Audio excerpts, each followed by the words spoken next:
Call Call of of Cthulhu. Cthulhu. Yeah, Yeah, I mean, you're either going insane you're or either you're going to gonna end up in an die. institution or dead, Yeah, one or the other. And and yeah. and if you're dead, you may not actually be killed by a monster. You might just do it yourself. Like Yes, it's sir. I had a I had a character. He was a moonshine runner, and in Call of Cthulhu, and nice. yeah, and he fit in great, man, because he had kind of a criminal aspect to him, and he could really drive real good, you know, and uh, and he knew how to get and cook booze, so he was he was always just drunk, and Yeah, because he was always lit. The the game master gave him bonuses on sanity checks. nice. Yeah, because he didn't know. He was like, man, did I just drink too much and see all that fucked up shit, or what? You know, and was I and he was, was I hallucinating? yeah, I don't know, man. That's something's wrong with that last batch. Woo. Yeah, I've got we play a 1920s game. My good friend Nelson runs a Call of Cthulhu. It unfortunately doesn't do it regularly, just real life has gotten in the way, so we haven't really. There's a lot of people in my group that haven't tried it, but my wife and I tried it, and my character is a World War One veteran Oh, that nice. has become that has mustered out, of course, of the military and become a private detective, private investigator. Right. Yeah. So he keeps a Colt M1911 in a shoulder Uh, holster, and he's got a pump shotgun a trench shotgun that he keeps in the trunk. And yeah. my the first game that we played, we ran into some cultists, and we get all the way to the end, and there's this cultist, and this cultist has got this fancy friggin' dagger and whatever, and Yeah. uh, I was That's like, it. well, I'm just going to charge up on him, and I grappled the guy, and I got the knife away from him, and then Oh, it okay. got, then it ran around, and the guy it wasn't able to do anything, and I still had him grappled with one hand, and rolled to stab him, and rolled an ot 1. So Oh, basically, just right up through the bottom of the jaw and through the top of his head, and that was like the. My buddy was looking at that roll, and he's like, "You got to be shitting me." I'm like, "Yeah, well, sorry about your cultist, man." I had a politician once.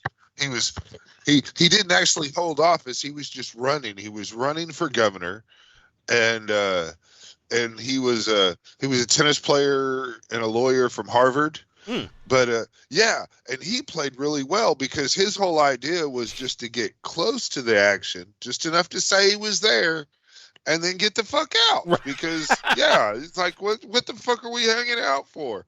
And oh man, all the other players got pissed when the shit started to hit the fan, and he was like, "Well, I'm out."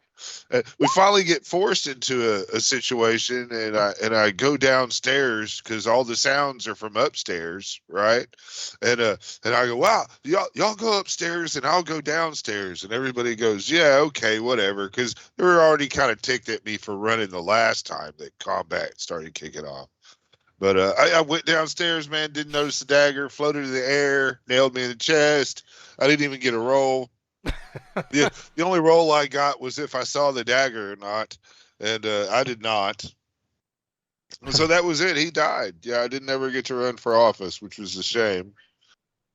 Yeah, we have a really good time with it, and we've picked up various specs. All the stuff that I've got's in PDF, but Right. he's got a number of books for it, and he There's like a there's like another version of it, man, where they beef your characters up a yeah, little that's bit. it's pulp. Yeah, Yeah, and pulp. we add pulp to ours, and it just gives you enough that your characters are survivable, a little bit more Yeah, survivable. But I mean, the end result is still the same. At higher levels, you're either insane or dead. There's no, there yeah. is no getting out of Call of Cthulhu. You know, It's it's not for the people that really want a bunch of combat. That's the thing. I mean, it's investigate, Yeah. possibly small, crazy kind of interaction here or there, done it. But really, it's a whole bunch of and then all shit hits the fan. Right. Yeah, I was gonna say Yeah. when it does hit the fan, it's like, oh shit. Yeah.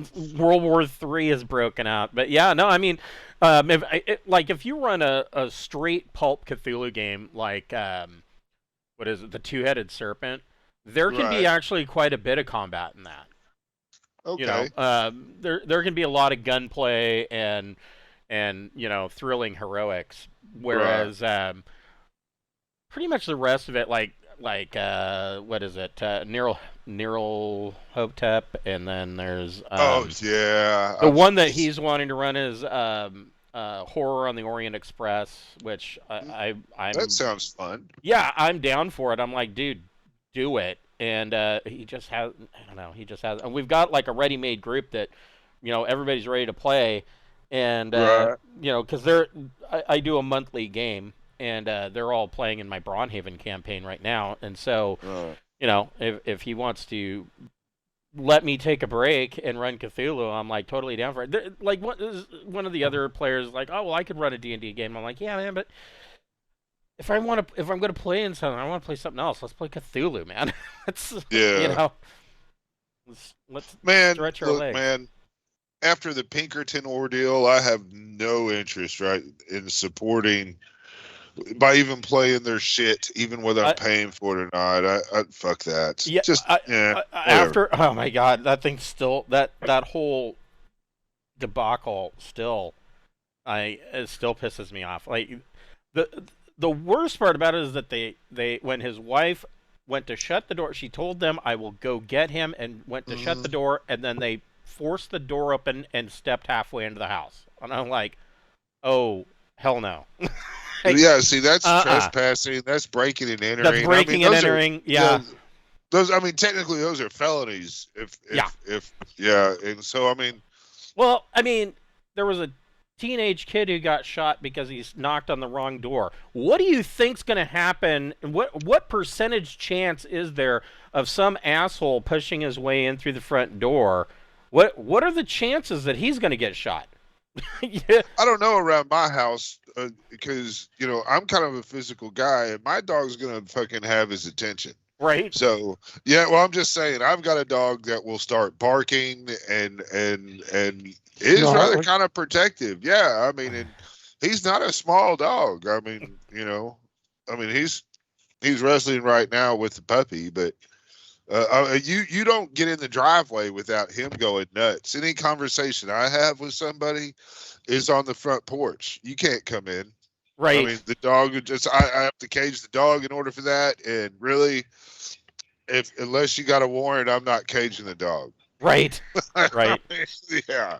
So I've got a big steel security gate door, and so I don't ever open both doors unless I know the person want them in or going to hand them something. So so somebody comes to my door, I open my door and I let them talk through the screen door, explain what's going on.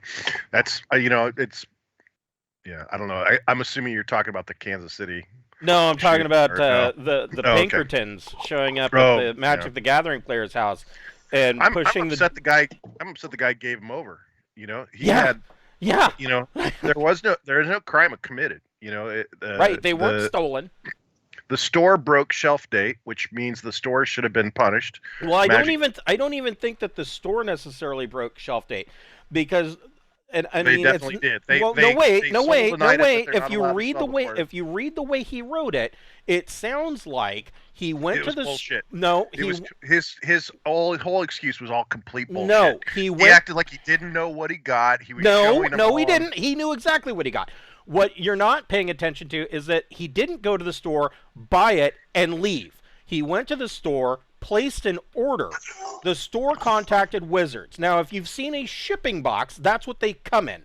They are just a plain brown box with a shipping label, and that's what he went and picked up at the store. He then opened it and realized that he received the wrong product. So I don't even think the store owner fucked up. WotC fucked up.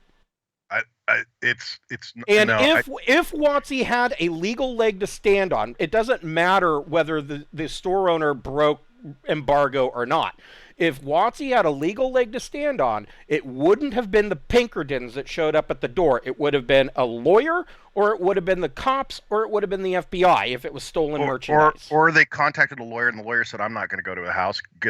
Let's get the Securitas to call." The lawyer could have just sent a cease and desist order, or made or an email. No laws been broken. The only thing they can really do is that Wizards can threaten to stop selling Magic to that store. I mean, that's really the thing they have over him. The guy knew exactly what he got. He was trying to pretend like he didn't. He was going online showing pictures of all the cards. He knew. No, that's not what he said.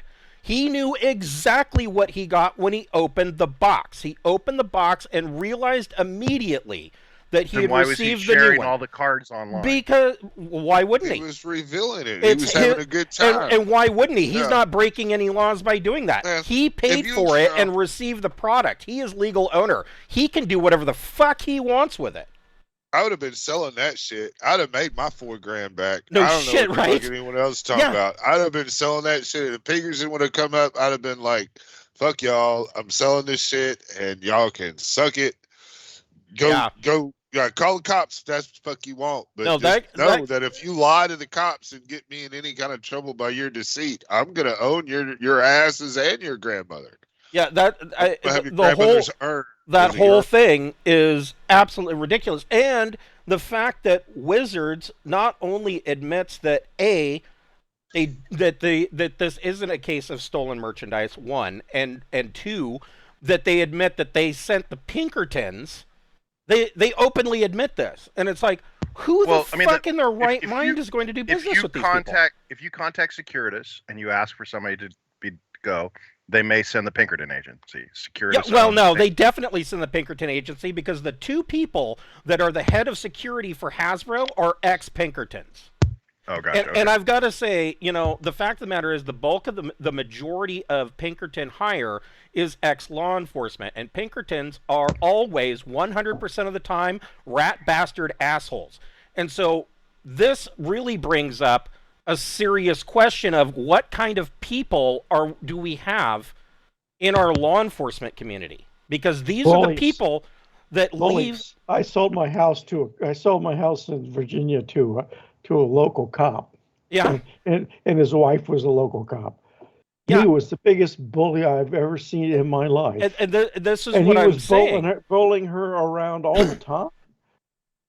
I was so sorry. I sold him the house for that situation. Yeah, I mean, I play D&D with a cop. He's a great guy. He's fucking hilarious. I'm not going to deny that there's some good cops, but the Pinkerton Agency is the largest investigative security firm in the world, and the bulk of their employees are ex-law enforcement. I mean, they're owned by a larger one, right? I mean, they're owned by Securitas. They were the biggest security investigation company before Securitas bought them. That's why Securitas bought them. So, and the bulk of their employees are all ex-law enforcement, and that is concerning because are they going to be GDQ? The what? GDCO? You think they'll be GDCO? GDCO, yeah, maybe.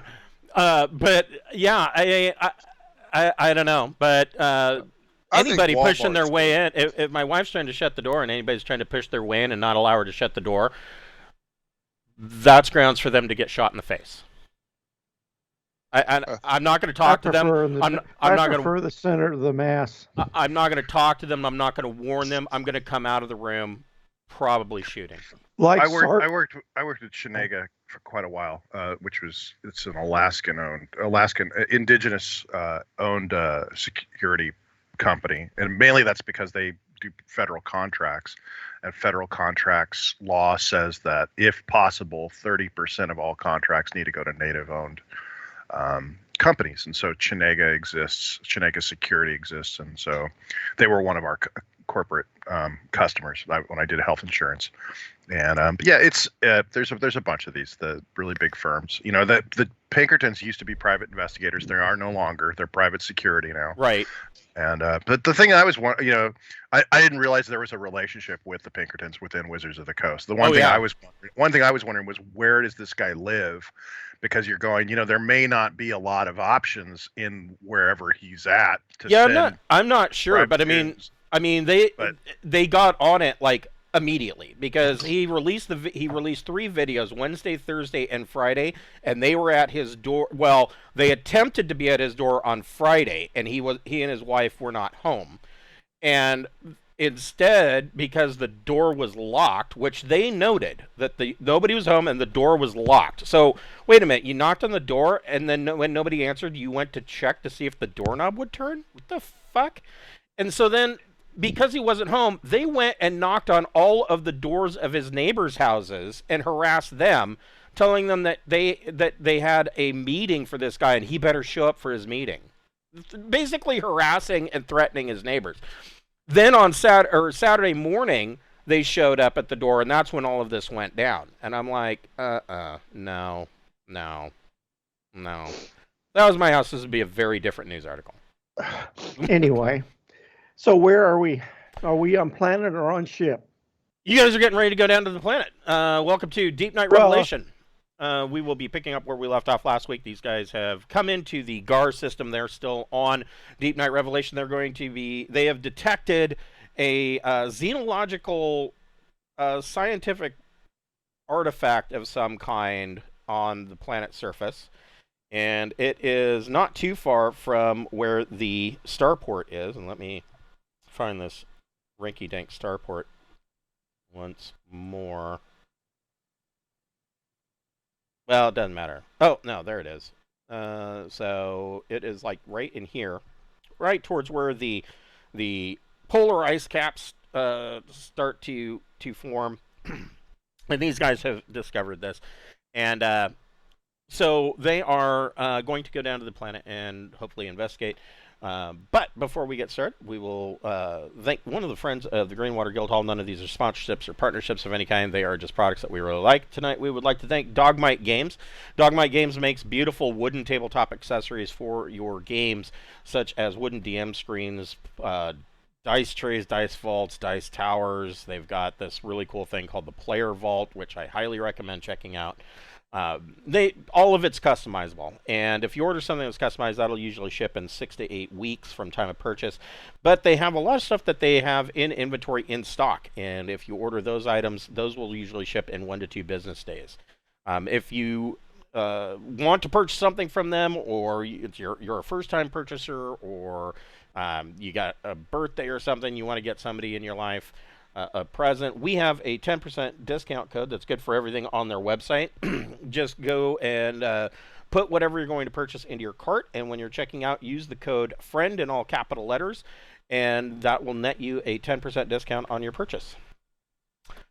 We do have a Greenwater Guildhall merch store that is available in the description down below. We just got in these really cool these are the pirate flag button pins for the Pirates of Drynax campaign. There's also the Greenwater pirate ship logo button pin. There is a couple of t-shirts over there. There is a blanket that comes in 3 different sizes. So yeah, check it out. All of the proceeds from that store goes directly back into the channel, and definitely check that out. There is a new Brawnhaven book that has gone up as well. It is PDF digital only. It is the Brawnhaven Manor for the Indigent. That's available on Drive-Thru RPG and Big Geek Emporium. So definitely check that out. It's the low price of $2.50. So it's just a little add-on that you can throw into your games, designed for old school essentials. So check that out as well. So where we left off, you guys were in a system. You have noted that Garr is a moon of a gas giant that is really it's the 4th planet in the system.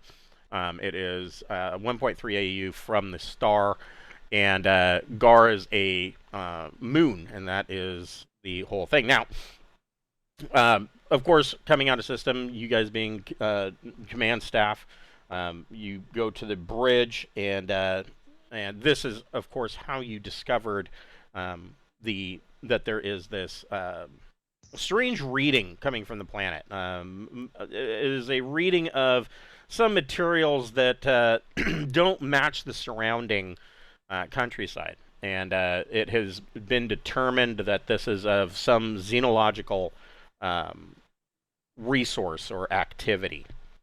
And part of this meeting... Fungus among us! Part of this meeting is... hold on here. It helps if I have the right book up.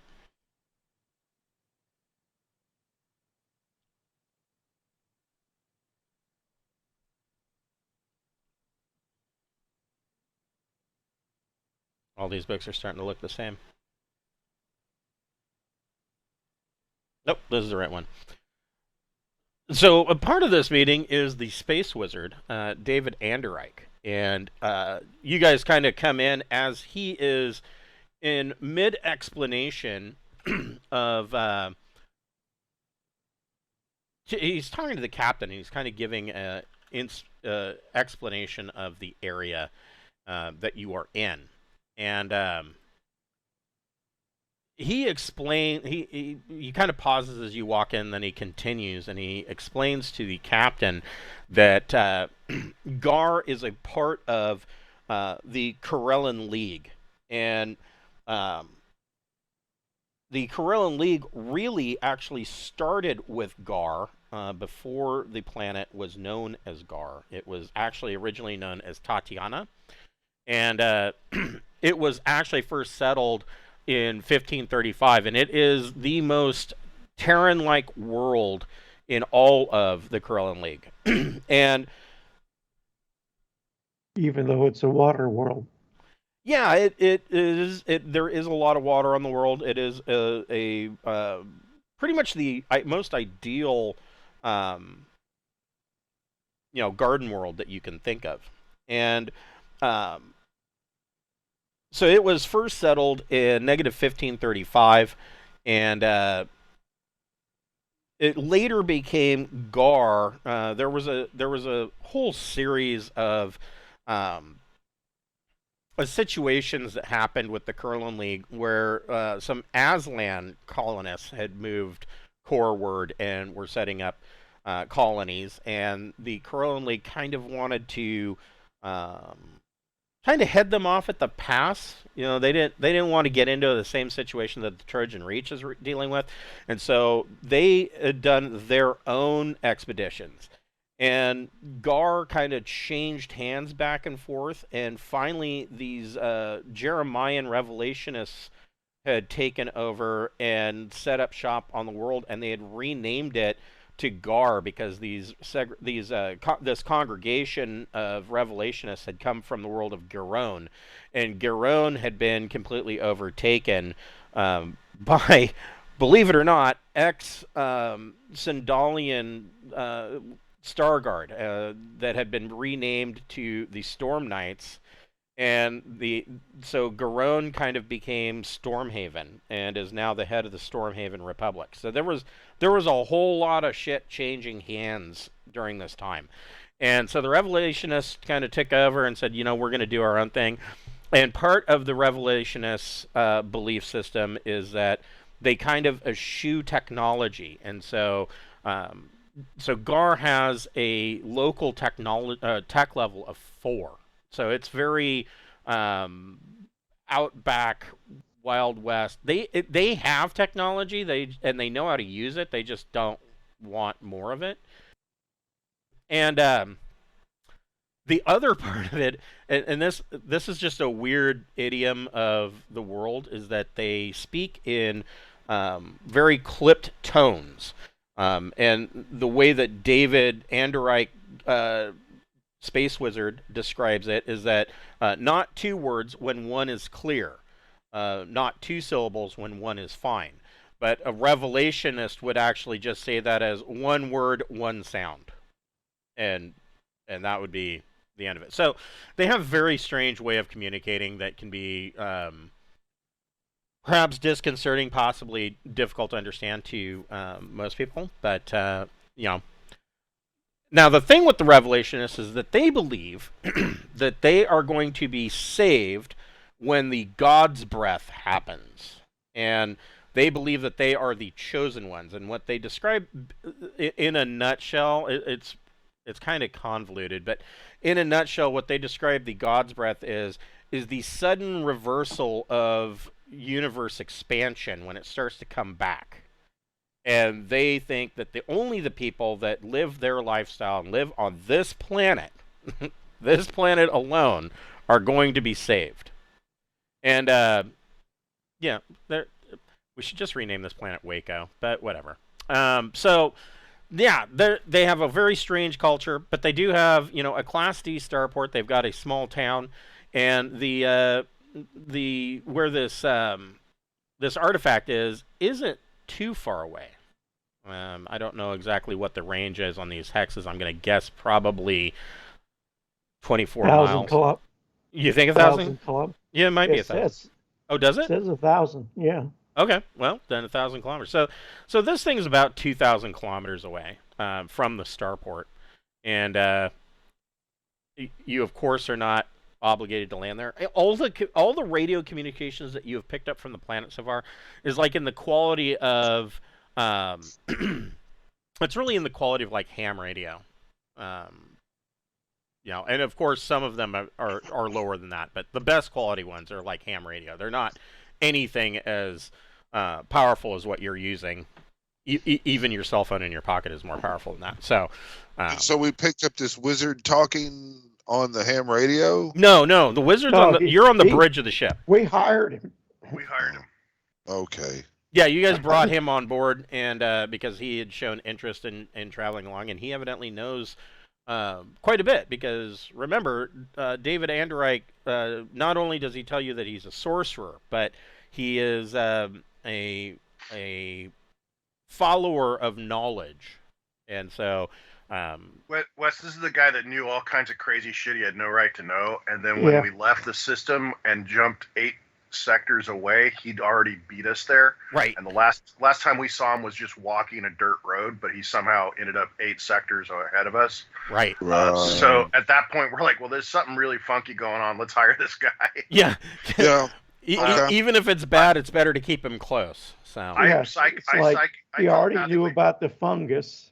I telepathically probed him, and he had basically an image in his mind of the center of where we're basically headed in his mind, an image of it, not, yeah. So, this guy's definitely funky, and it was the night that you weren't there that we were really wishing you were, because this guy is really a trip. That's right. Yeah. That's right. Yeah, I forgot that that Wes wasn't here for that. Yeah. Well, fair enough. It'll be all right. The guy hasn't been worth my attention at this time. I've been really focused on this new batch of Wizard Brew. It is. I'll get to know him as we move along. There's a rumor that, like a myth that he may fulfill. I can't remember what it was. It was something about a prophet or something like that, wasn't it? Right.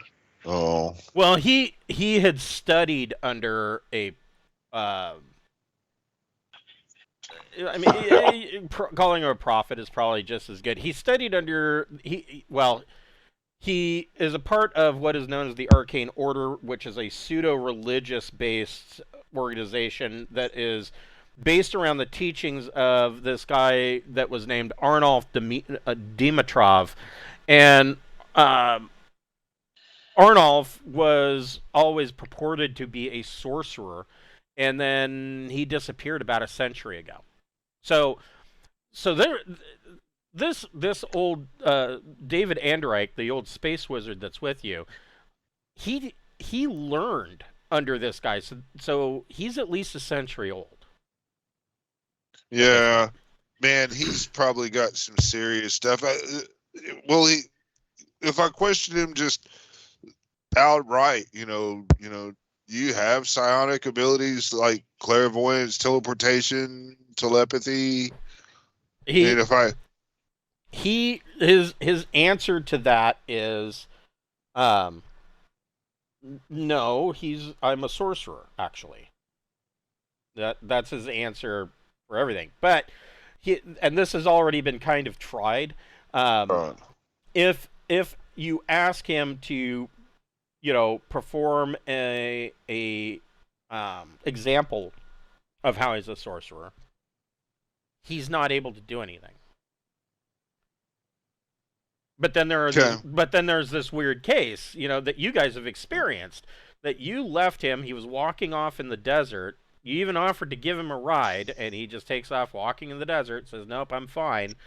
And you leave, and then, 4 weeks later, you arrive on Yggdrasil, and this guy's already there. Yeah, he's got to have some serious plot armor, Q power stuff. Let's see how it plays out. That's why I suggested we hire him. Oh, sure, yeah. I don't have a problem with hiring him. Fuck it. I mean, I'm like, this guy's crazy powerful or something. He also wears this god awful, like it probably, and it doesn't say this, but my guess is that it's probably Vargur made, but it is the most garish and hideously looking like Hawaiian shirt that you've ever seen. Oh, I like it. Oh, yeah, I love flashy colors. And he wears that under this gray overcoat that's got like a shoulder cloak attached to it, almost like a duster kind of thing. And then he, of course, has the floppy, pointy hat, and he has a walking stick that he walks with. Sonic screwdriver. Screwdriver, yeah. Because I mean, I like to imagine like those clothes all based on tropical fish. So bright, fluorescent colored stuff. That's my preference. So I like the flashy shit of this wizard guy. I think it's natural. Well, see, there's flashy shit, and then there's Vargur fashion, and you have to keep in mind that Vargur, the reason why they wear stuff and they paint their ships and vehicles these terrible, hideous colors is because they're canines and they see everything in black and white, or if they do have color, it's very muted. And so this shirt really kind of tracks with that whole idea, like colors that shouldn't be put together, even if you're trying to make it's not just garish, it's like hideous to look at, and a lot of like bright pastels, and it's pretty bad. Yeah. You can't overlook the British origin of this game. Right.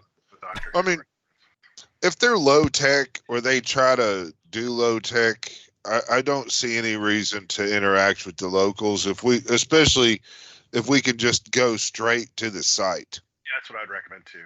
Let's beg forgiveness rather than ask permission. Yeah, I mean they're a religious congregation. What are they going to do about it? Well, hey, did they have a tank? Before we go down, I have to go down to my personal storage container. I need some more Old Spice swagger. Oh, okay, yes. British Sterling cologne. Yes. British Sterling soap rope. Anybody else want some? So I do think we should probably bring a few scientists so that we don't have to make 2 trips if we do find something where we need scientists involved. Good idea. So then the question, of course, is: are you taking the Desinex, or are you going to take the pinnace or a boat? Let's take the Desinex. That's our ship. That's what it's there for. It's got enough room that we could toss a couple of scientists, right? Oh, definitely. We need an exobiologist at least. And probably a geologist or someone who's good with analyzing strange metals, right? Because I'm assuming that the readings that we got that are anachronous for this planet are metals, or are they're biological? I mean, in terms of the sensor readings. So it is both biological, and there are signs of metal that don't match the surroundings. Oh, good. We got a laboratory. All right, so let's bring down somebody who's good with. We got a mural detection suite and a light scanner analysis suite. Why don't we start out? I mean, if we're just in the boat or in the in the Dresnex, why don't we start out by sending down some probe drones to that area and just sure.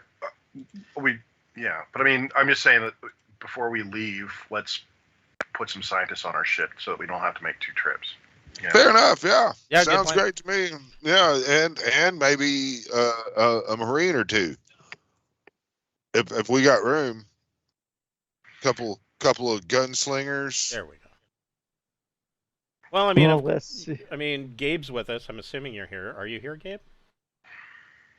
I'm here. There you are. Oh, yes. yeah. Okay. So we got I probably should have thought that out. But, you know, Jack's a one-man army. I mean, he'll go out naked with a tooth or with a broken tooth and a dagger and kill everything there.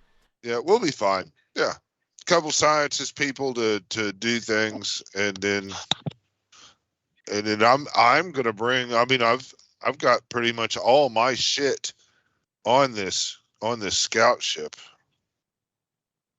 Right. Yeah, I'm gonna bring all my shit in, and when I step off of this fucking ship, I'm gonna be in my most protective and most offensive gear. Period. So are you guys like a mineralogist, a biologist, and maybe a historian? You know, someone that can piece things together. Anthropologist. Maybe Space Wizard can come too. Yeah, you could. David Anderreich would love the opportunity to go down and see this firsthand. I mean, sure. That's the entire. I mean, this kind of thing is the entire reason. He goes into a long diatribe about this is the entire reason that he wanted to sign on, and you know, this is the penultimate seeking of knowledge, and you know, this is why he is here. Well, this ship has 8 common staterooms, so I would say we could take. Well, it's not going to be too many days of travel, you know. No, but. Well, it's got 4 staterooms, but they're double occupancy. Yeah, so we're fine. I mean, we might have to double up. Oh, in a common So area. what? Yeah. I don't think we can take too many more than that, though, than what we got right now. We're bringing 3 scientists and the wizard. Yeah. Yeah, that's 4 people plus we have what, George plus 5 of us. Yeah, 5 of us. So that's 8 people. I mean, we could fit that. I mean, 8 people. That is your bunk space. I mean, that's perfect. Looking at this, I mean, this version of a scout ship is a little bit beefier than like the Suleiman class standard, you know, scout ship, or even the Serpent class. This is actually a pretty nice rig. This is very nice. I see 2 turrets on the top. Yes, you do. Mm-hmm. I believe there's 2 triple turrets. Yeah. A triple turret with 2 pulse lasers and a sandcaster, and a triple turret with 2 pulse lasers and a missile rack. So, you know, this will go out, discover new cultures, and kill them. Hey, that's why we joined the military. Right, exactly. You know, see the world. Meet new friends, make new friends, and kill them. Right, exactly. They're all friends. I like to share my ammunition with them. So, and then we're gonna start out by sending in a probe drone to the area where this strange anomaly is. That is an excellent idea. So the first thing, Jack, you are the pilot. Go ahead and make a piloting spacecraft roll plus Dex, and yeah, that will do it. So Jack debarks from the RSS Deepnight Revelation, and you guys are on your way. And as soon as you debark, Revelation, you know, looking in your rear view scanner, you can see Revelation changing course and going and moving towards skimming operations, and it's launching its pinnaces and pinnaces. It launches its pinnaces, and it is in mid refueling operations, and this is going to go on for, as you know, about 3 or 4 days, assuming that there's not any issues. And with Garr being non-technological, they don't really anticipate that there's going to be any issues. You do detect in the system that there is some minor like mining claims in belts and whatnot around various planet or around the other gas giant and whatever belts that are in the world or in the system, but you're not detecting a whole lot of mining activity. And what does seem to be there, it seems like individual prospectors. So it's not like a major mining corporation set up a colony or anything. And so Jack brings you guys down into the atmosphere of Garr, and the usual shaking and groaning of the sounds like the bolts are going to be coming out of the ship as you're coming in through Atmo, and you can see the fire coming up over the front of the ship. Who wants to do remote ops to launch the probe drone? That's Sarda's bit, ain't it? Sure, not mine. Well, I mean, I have the chips, but the problem is that if it's a reflex check, they won't work with the chips. So. So you don't have the remote ops skill? Is that what you're saying? I have it at 0. Well, that's enough for you to pilot it, because it would just be 0 plus your dex modifier. Yeah. And hopefully you don't have a negative to your dex modifier. But. No, my big skill is sensors. But yeah. And I do have a point in computer, but I don't have anything in remote ops. All right. Well, I don't have a dex bonus at all, but I guess I'd have it at 0 too because of other electronic skills. I've got comms 1, which would mean I have 0, but I do incredibly poorly. I rolled a 3 and I have a +1, so got a 4. Okay, so a total of 4. Wow, that's. I'm not going to say it's incredibly bad. It would be an average failure. So you launch this probe drone and you don't get, you most certainly don't get it on site, but it is close enough that that you can start relaying more detailed electronic data. So who wants to make an electronics? So basically, it's like it's a relay. It's collecting sensor data and capable of sending it back to your ship. And there's a little bit of a lag, but not a whole lot. So who wants to make the electronic sensors? Okay. That's Sarda. Yeah. So with a 15, what you determine is that this area, you don't detect any energy traces, so there's nothing powered up here, but you're detecting exotic metal compounds that could be associated with high technology structure, or possibly even parts of a starship. And aside from that, everything else in the area, aside from it being, of course, a Teran-like garden world, is fairly unremarkable. No rads? Nope, not detecting any rads.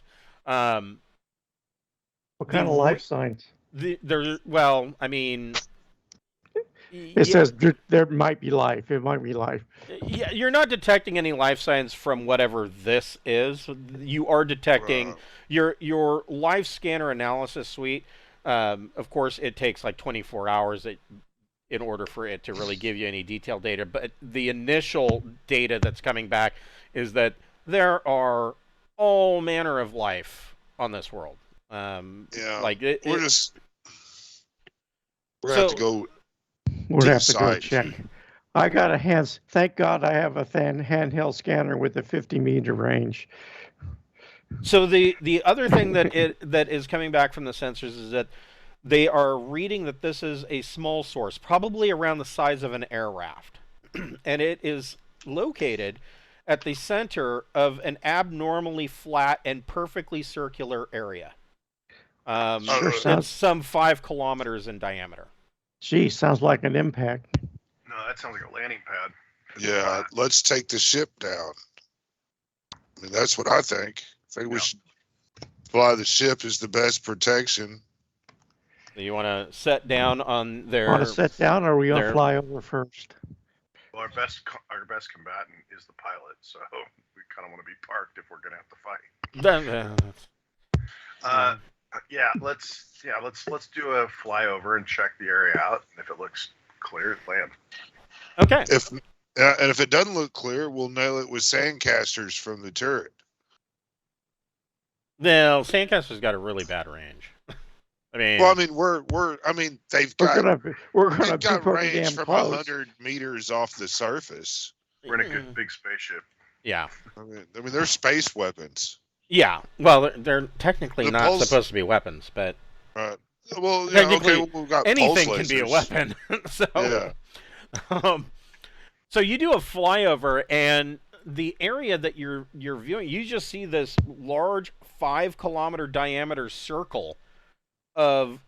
There's no trees. There's no mountainous. It's like it is in the foothills of where this polar ice cap starts to rise up and get, craggy.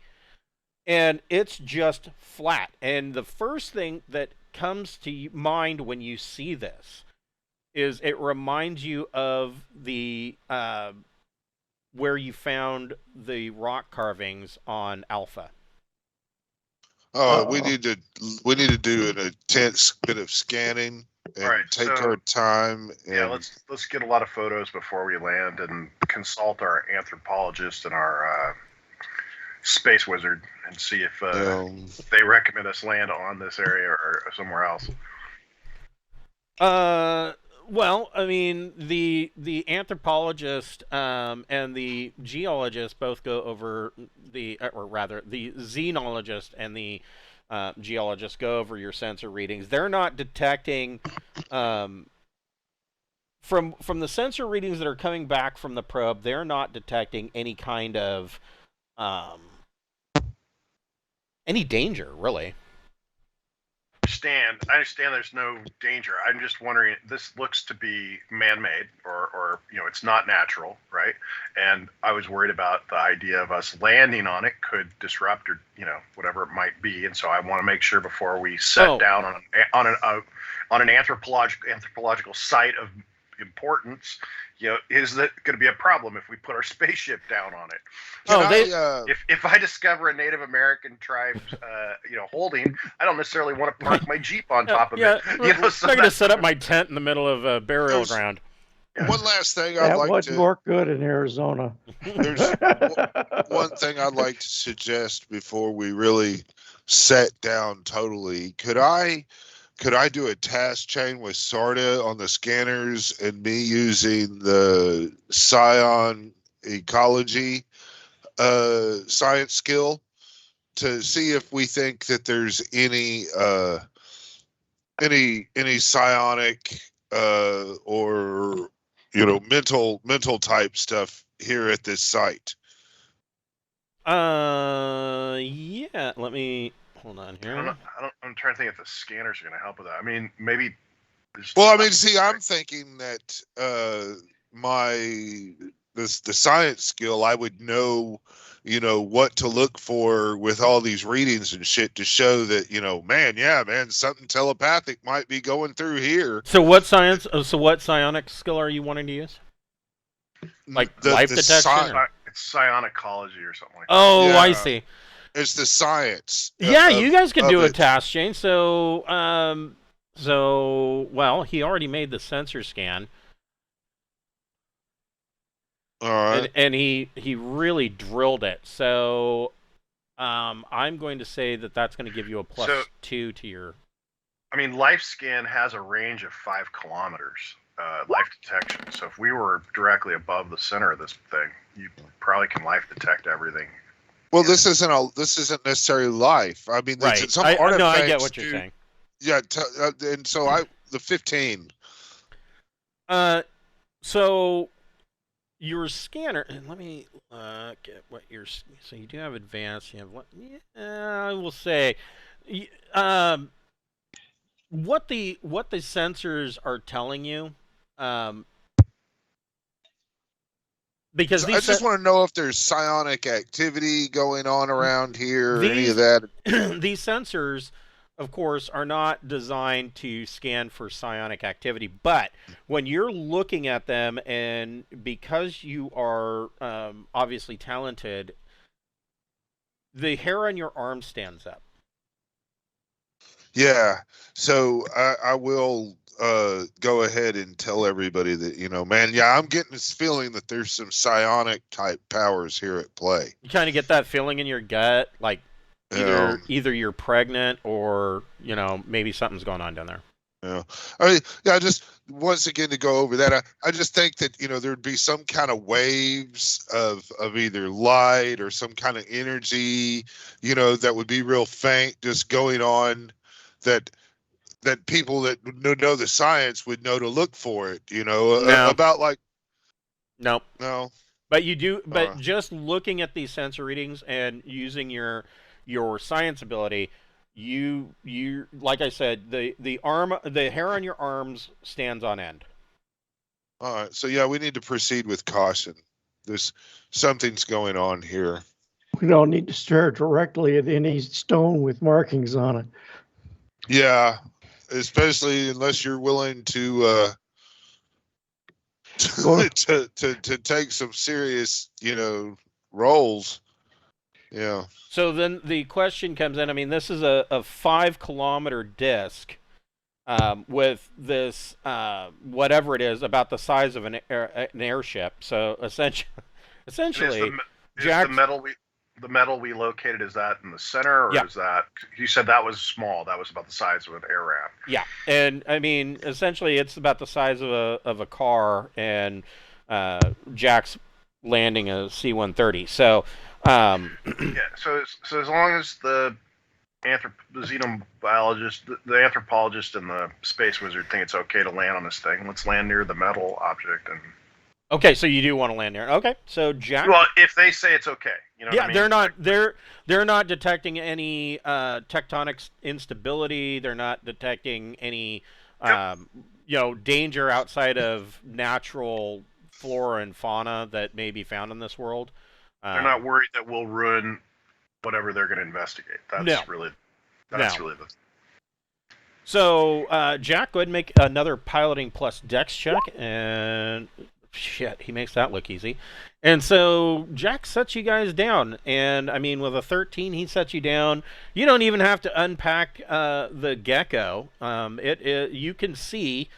I mean, it's of course within walking distance, but I mean, I don't know how long my parking lot is, but I'm at one end and I'm looking way down at the other end, and I can see the roof of the other building down there. So I don't know, it's probably a good half kilometer away. I mean, it's within walking distance. It's not going to put you out. And even at this distance, you can see that whatever it is at the center appears to be an ovoid pod of some kind on a raised dais. You can see that out the windows of the ship. So this is a monument. All right, that's interesting. It's obviously a strange material.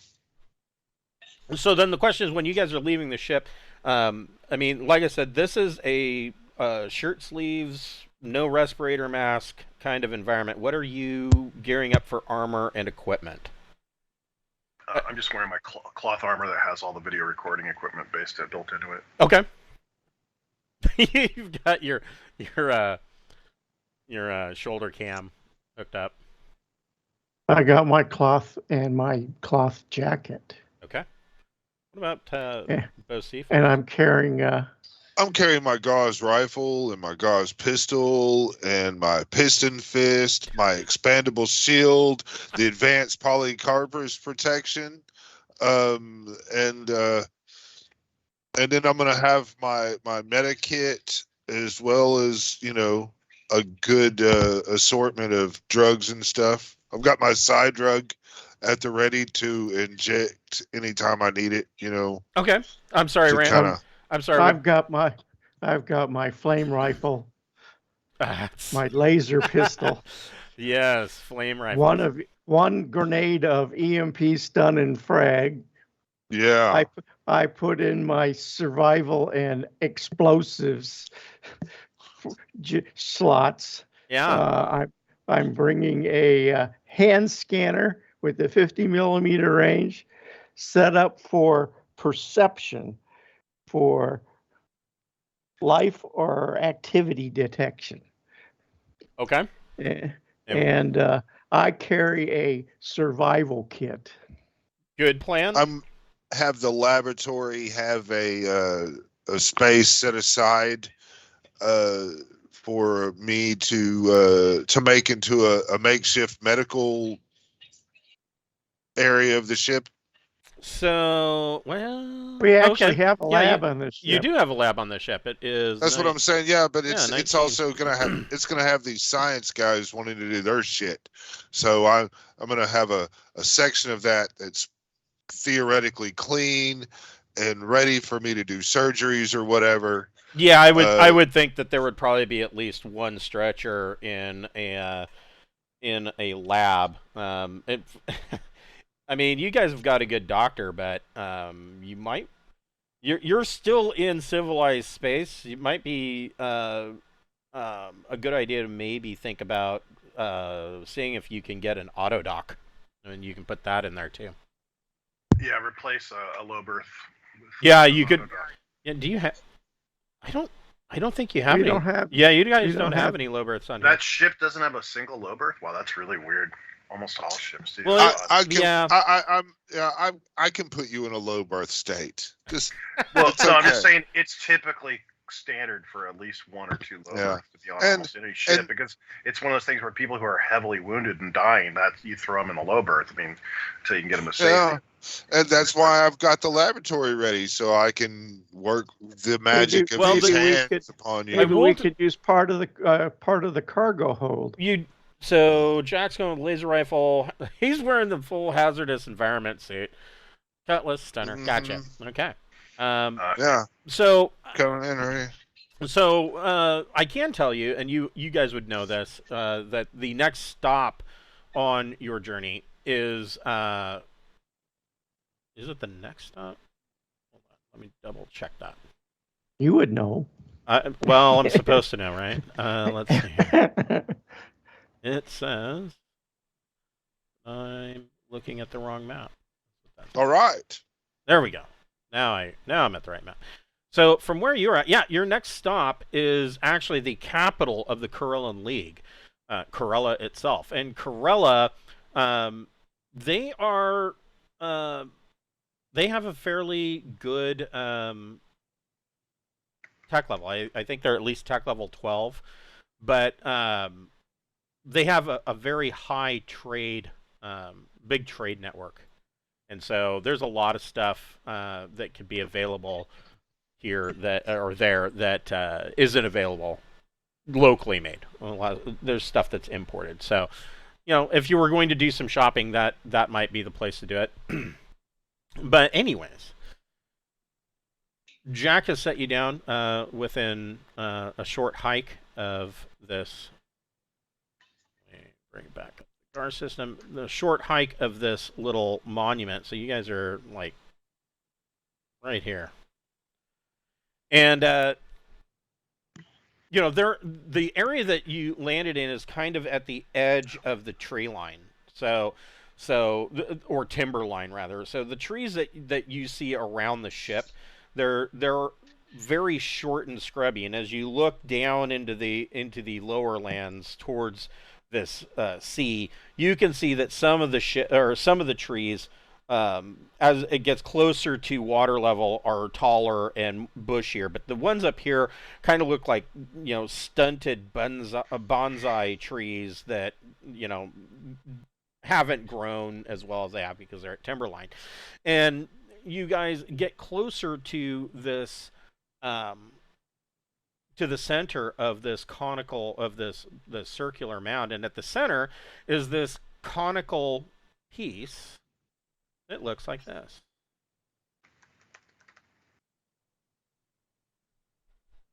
Yeah, don't look directly at that shit. Don't look it in the eyes. Yeah.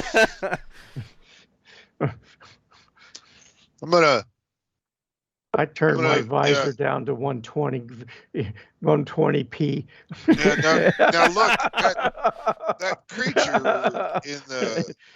creature in the top there looks like a dryone or whatever, the chirpy birds. So you look at this, and it appears that on this mound, the first thing that you notice is that it is inscribed with the same kind of gobbledygook star map that you saw on the rock carvings on Alpha. And there is also some strange, it almost appears to be like runes, maybe? But it's clear to you, and you've seen these before, that this appears to be Droin writing. And all right. this ovoid pod, there it is. This ovoid pod on top seems like it is partially made of crystal iron. So it looks like it's actually made or shaped from the hull of a starship, and then there is this almost amber-like substance over it, and inside of this are the desiccated remains of a droin. And he sits upright, and he appears regal, and he's sitting in a starship-style seat, dressed in shimmering silver-gray fabric that has an insignia on it of some kind. And looking at him, even though it is obvious that this is a dead body and it's desiccated, looking at him, it feels like he might get up and step out of the seat at any minute. What's that he's carrying? We'll start recording everything we can. Okay. Yeah. So your Xeno walk in a circle around the thing. Okay. I pick up my hand scanner and turn it on and point it at this thing. Okay, so your hand scanner, go ahead and make an electronics sensors plus intellect or education check.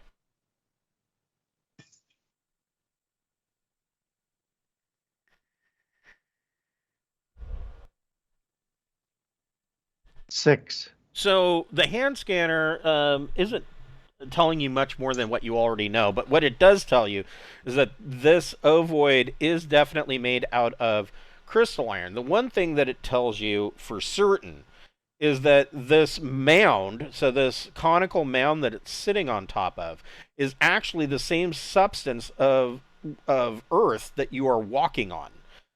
And so whatever they used to flatten, so the first thing that you notice, obviously, looking down at the ground, is that this 5-kilometer disc is completely artificial. This is not a natural formation.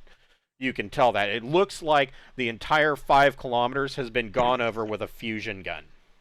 And it's just melted rock, like glass-like rock.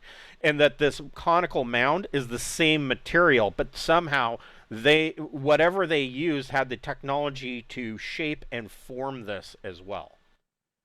Bocephus and Sarda make a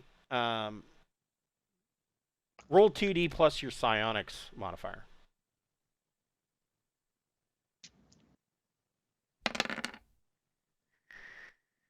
Nine. Okay.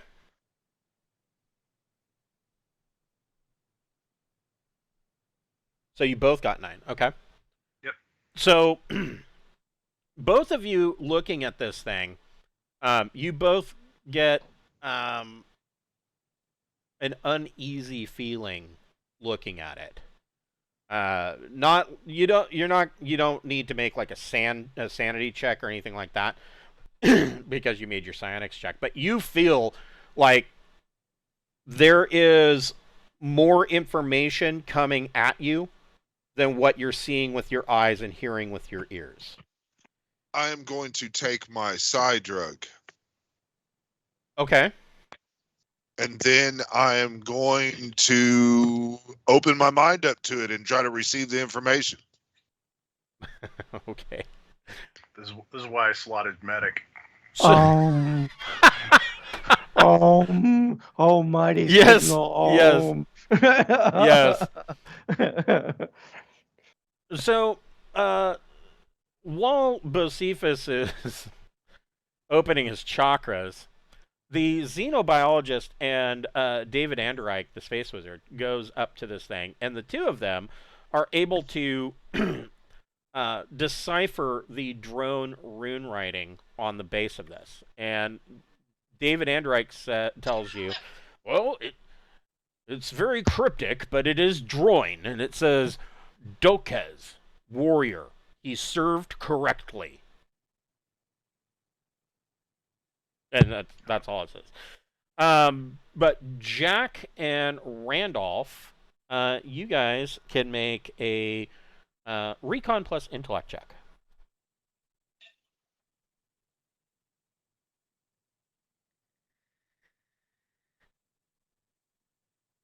Actually, so Randolph, do either of you have? I know Jack's got astrogation. Randolph, do you have astrogation? No. Okay, so Jack, so you rolled 2 2s plus 2. Roll a third dice and take the two highest ones of that. So roll another d6.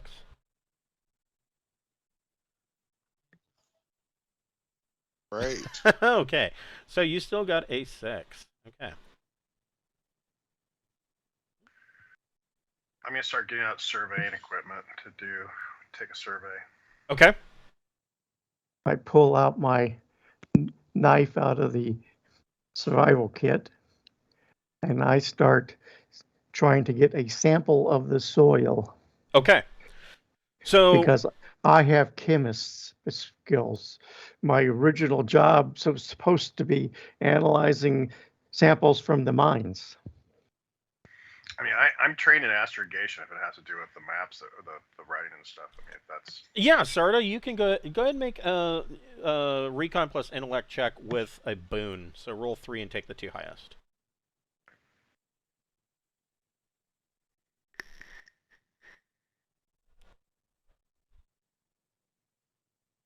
Well, that's not good. All right. Wow. Okay.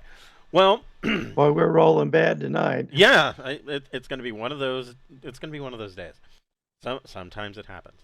So between the three of you, you can you're looking at this, and just like the carvings that you found over at Alpha, and because of the carvings that you found at Alpha, you can determine that most of this on here seems to be some kind of weird star map. And I mean, you know that because of what you've seen in the past, but as far as, you know, what it's trying to convey, you're not grokking what it's putting down. I mean, we're recording it. We've got a team of scientists that are waiting back on the ship, so exactly somebody will figure this out. Hey, if I have a question, does any of us know anything about this so-called drawing culture?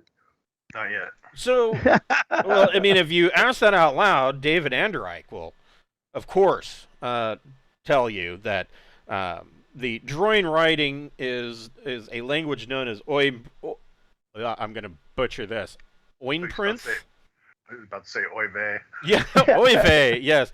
And that drawing they have a rigid caste society, and that looking at this desiccated corpse, he can even before he translated the writings, he can tell that whoever Dokhez was, it's clear just looking at him that he was a warrior. That there are certain features of each caste. So pretty much when a droid is born, they already know what their job level is going to be. It must be nice having that kind of... The droid were the ones that had basically scorched earth, the system we went to. Yep, that's right. That doesn't necessarily mean that it's the same fleet or anything, though. Right. But at the same time, does this 6 kilometer or the 5 kilometer disc, does it look like the same type of... So there's no plants growing or anything. I mean, that's pretty fucked up. So, I'm just wondering if they did something similar here. So, Sarda, make a electronic sensors plus... So, I'm sorry, what kind of survey kit are you using? Are you using... It's an actual survey kit. It's to help with navigation. It's so that you can do a land survey. Oh, I gotcha. I was trying to get detailed information on this area, this region. How flat is it? Do you have the navigation skill? I've got it slotted. That was the 2 skills I Perfect. slotted. Make a navigation plus intellect or education check. Okay. I guess in this case, since it is slotted, it would be navigation plus intellect. Okay. Navigation. Since the chip is your education, more or less. Don't cancel such education. Intellect. And it is 2. So I got a 9. Perfect. So your survey kit is telling you that this was created in exactly the same manner as what it was done on Alpha. In fact, this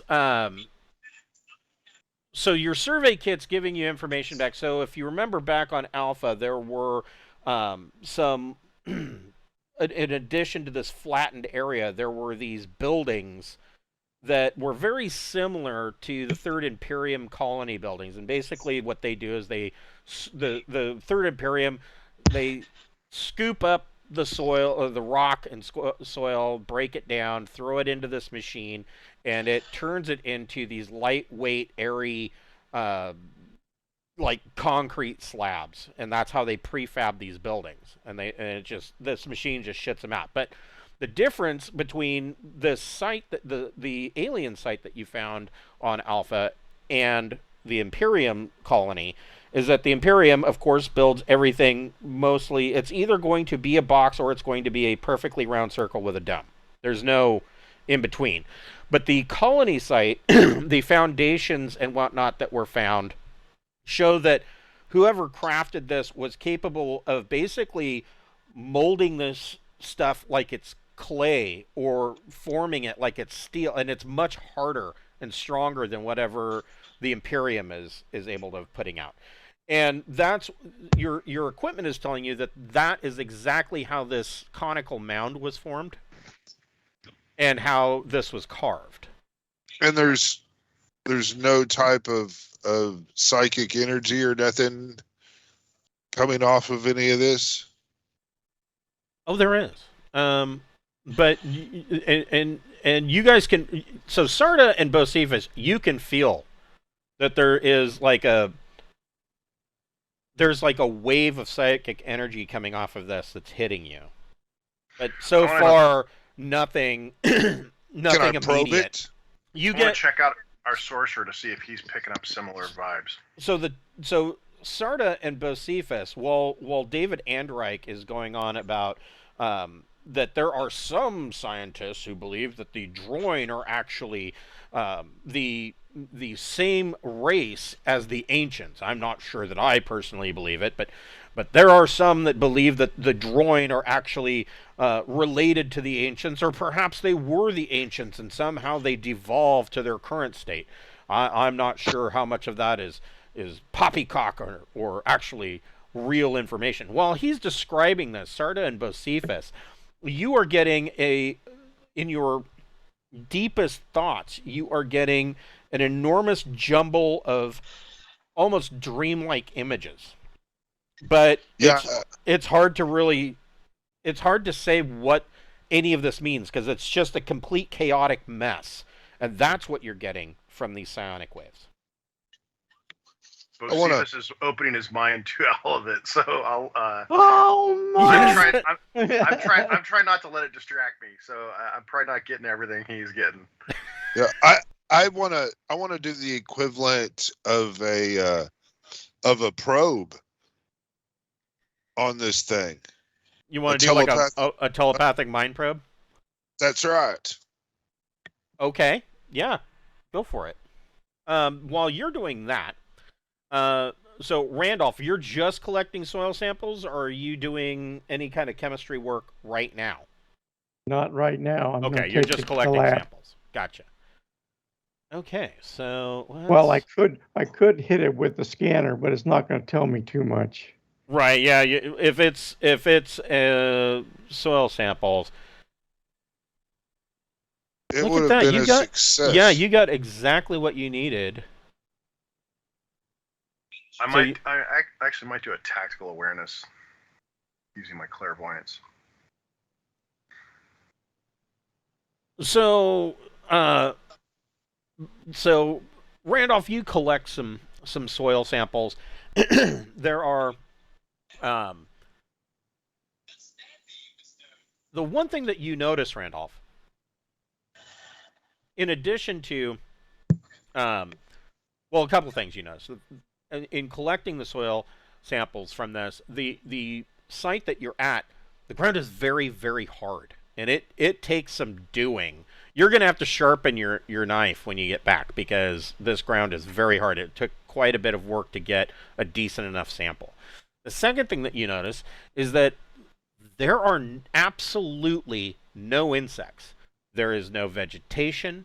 There is no living matter on this 5-kilometer disc. Can I do a density check? Yeah.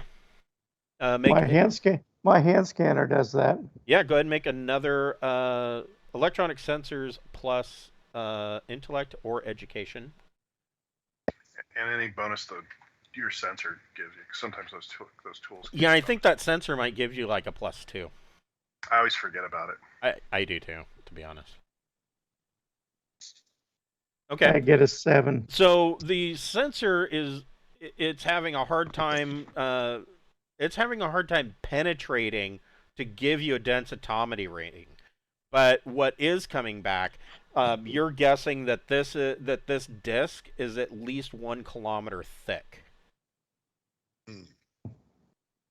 Between 2/3 and a kilometer thick. Okay, guys, I think I want to go back to the ship. So, Jack, what are you doing?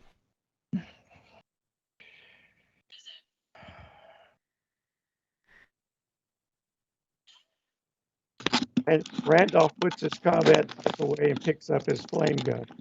Yeah, I will tell people as I do my probe thing, that we might get a reaction from this. I don't know what's going to happen, but I'm going to mentally probe this place.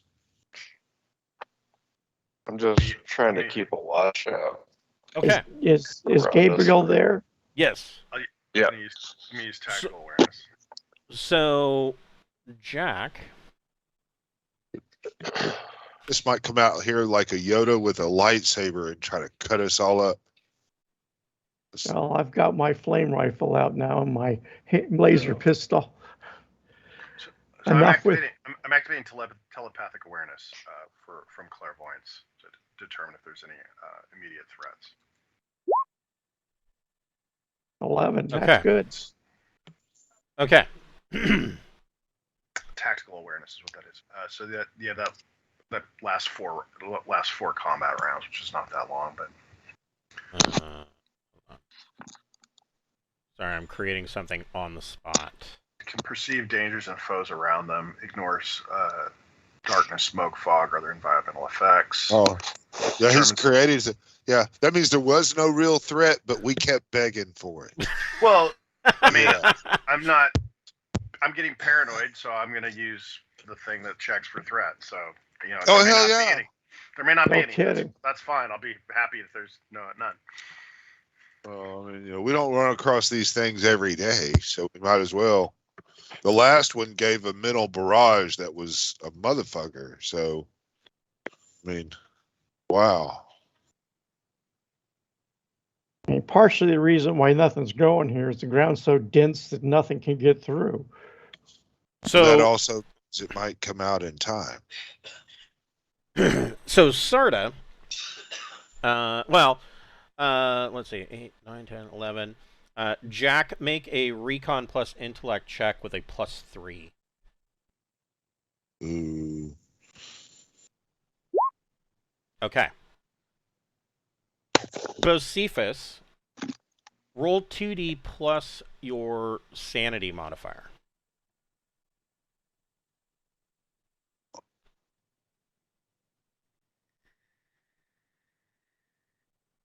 Okay.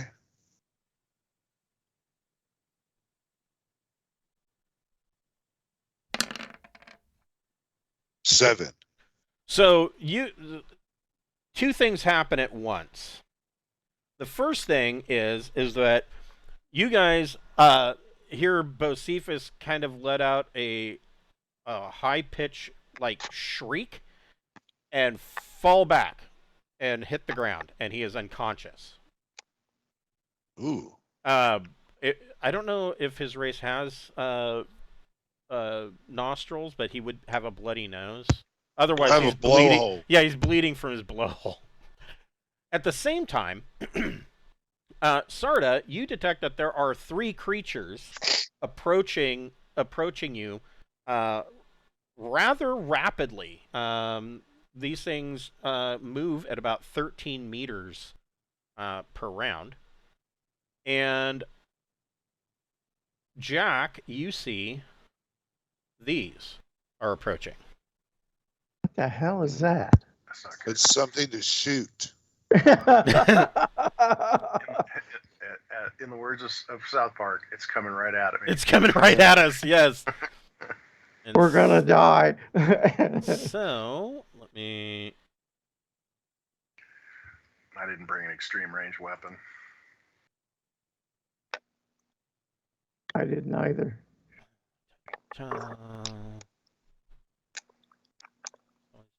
That's why you ladies love me. That's right. We were more worried about fungus. Yeah. Well, you said. Turns Well, out- We brought said the flame rifles. Did you say I was making a psionic plus sanity check? No, No, just a straight 2d6. sand check. Yeah. 2d6 plus sanity. Yeah. Well, then, yeah, there. I will turn on your. There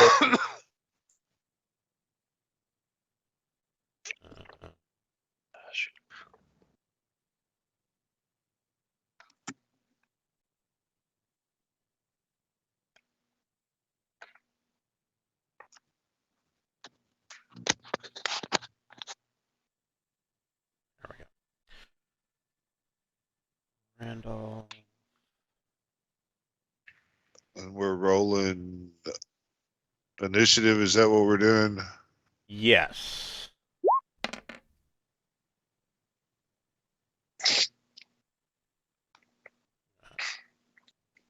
Sarda.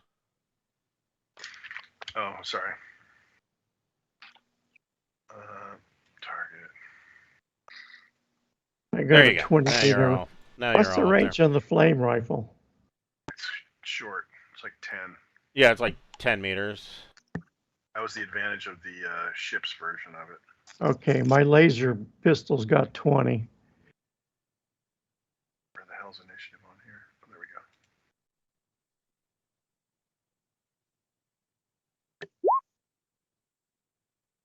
go. Boy.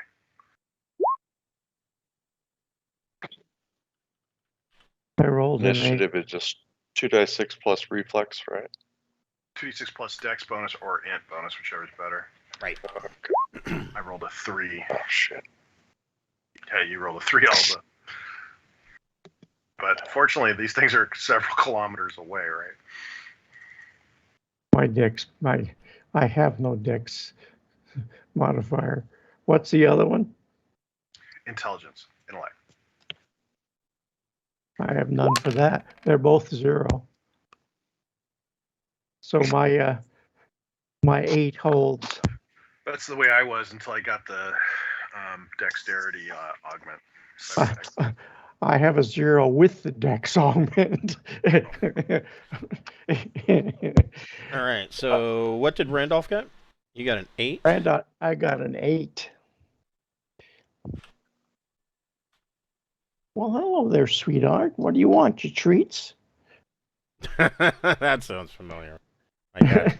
My cats are fantabulous treats hunters. Yep. So either that or people food.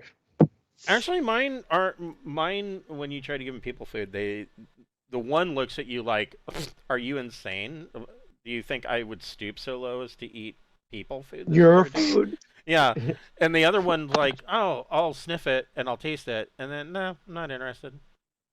No, but they love the smell of the barbecue. They absolutely love that. But I think it depends on what the people food is. Tuna is pretty popular across the board. Well, Yeah. the one that doesn't disdain herself to eat people food, she did really, really, really like my smoked prime rib. She was like all over that on New Year's. But aside from that, and I mean, I didn't mind giving her some because I only smoked like, what? 15 pounds. No, it was like 5.5 pounds. It was way more prime rib than we really needed. Is what I remember about that. But so you see these three rather frightening looking creatures. They kind of move. They are extremely fast, and they are moving, and they're not like a couple of clicks off. They are. Well, for one, you realize that they are camouflaged, and for two, that they like their skin will actually change color, and for Are two, they going white? No, It's what my cloth armor does. So yeah, they can actually change color like a chameleon, and they in addition to be extremely fast, they are extremely stealthy. And it was kind of because of Sarda's life detection that he picked up on them. Otherwise, they probably would have surprised you. They are about, at this point, they are about 20 meters away. So, Honorable Randolph, what would you like to do? I sure said 20 meters. I sure as hell want to fire my laser pistol. Go for it. So let's see. You know what? I'm just going to go ahead and, let's see, copy these guys so that I can just track. It's probably dex and gun combat. Correct. It would be gun combat, energy plus dex. Whoops. Can I get better than that? Whew.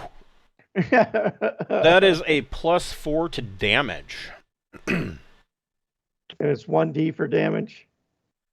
For your laser pistol? No. It should be. The laser sidearm from. Yes. Oh, it's the laser sidearm from the ship? No, it's my personal laser pistol. Oh. On here. Let me check. Most laser pistols are about 3-4. Yeah, I was gonna say they're like 3 die minus 2 or something. This one's 3 die. Okay, then yeah, that's what you 3d plus 4 for your damage. Oof. Holy shit. Okay. Oh no, it's only need 2Ds, right? Oh, it's 3D. Yeah. 18. I heard something. Yeah, you did. Let's see. He's got fast baton, heightened senses. He is large. So actually, that gives you another +1. That's a 19 for damage. This one in the lead. So you guys see Randolph shoot his laser pistol, and he stitches this thing, and it leaves a flaming burn across it, nearly cutting it in half lengthways, but it's still coming. Do I have a minor move? You do. So you could, move back or try to take cover behind the monument. I move over by Prophesus and crouch. Okay. Yeah, over his bleeding blowhole. Yes, I'm trying to cover him. Okay. So Bocephus, you can make a endurance, or you can make a. If you have athletics and endurance, you can make that. If not, just roll a straight endurance. Okay.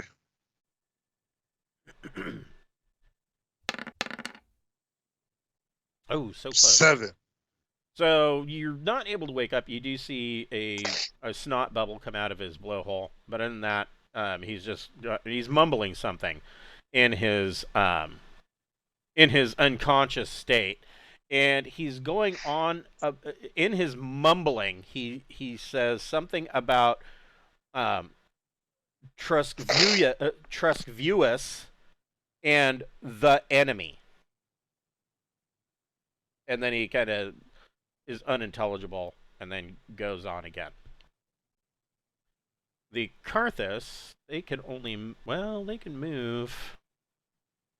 They can use all 3 minor actions. They might be able to close. They almost get to us.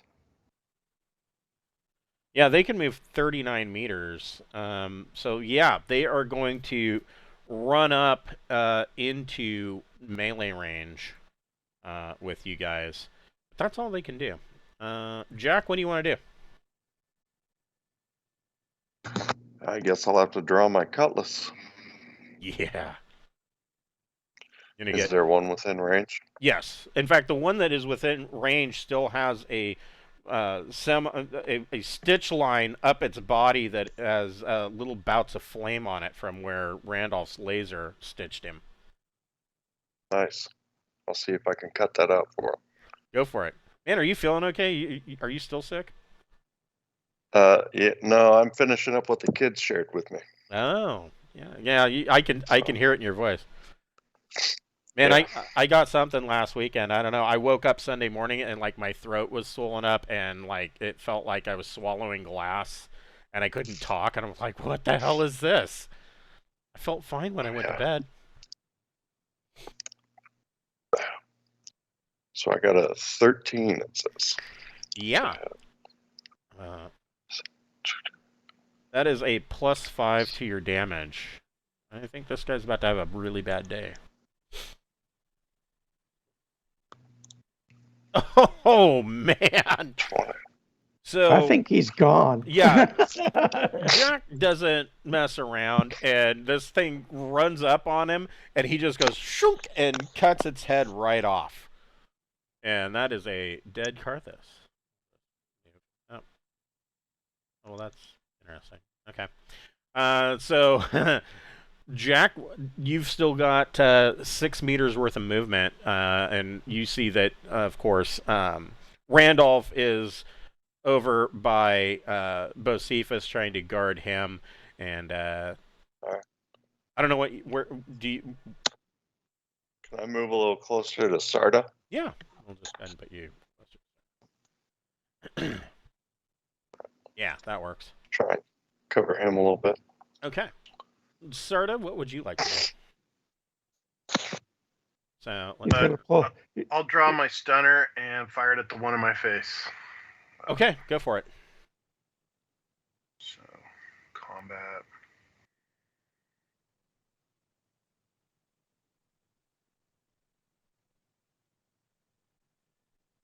And I'm getting +2. 1 for range, 1 for my laser sight.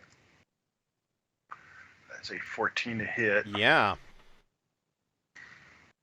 That is a +6 to your damage. I think this guy might be in trouble. Good, because I rolled really shitty damage. I rolled a 5 on 3d6, so that's a total of 11 damage. Ooh. Okay. All right. So you stitch him, but he keeps coming. We are back to Randolph. Randolph, whoops, that's not the button I wanted at all. Randolph, this third Kartha, they are... So you guys have realized at this point, now that they've gotten closer, these are creatures that are not unknown to you. They're known as a Karthus. They have been found on multiple worlds. Nobody really knows where they originated from, but they seem to have populated across much of charted space. Let's see, it describes them as usually they dwell in deep desert caves. It uses 4 limbs and spine that are extremely flexible, and it can dislocate its joints at will and feel its way through cracks and crevices in dark surroundings. A huge mouth scrapes the roof of caves, sucking moisture from fungus and moss. They are poor-sighted, but their other senses are highly tuned to searching for prey. Looking, and I mean, it's hard to tell because Karthus, they don't. Ancient attack dogs.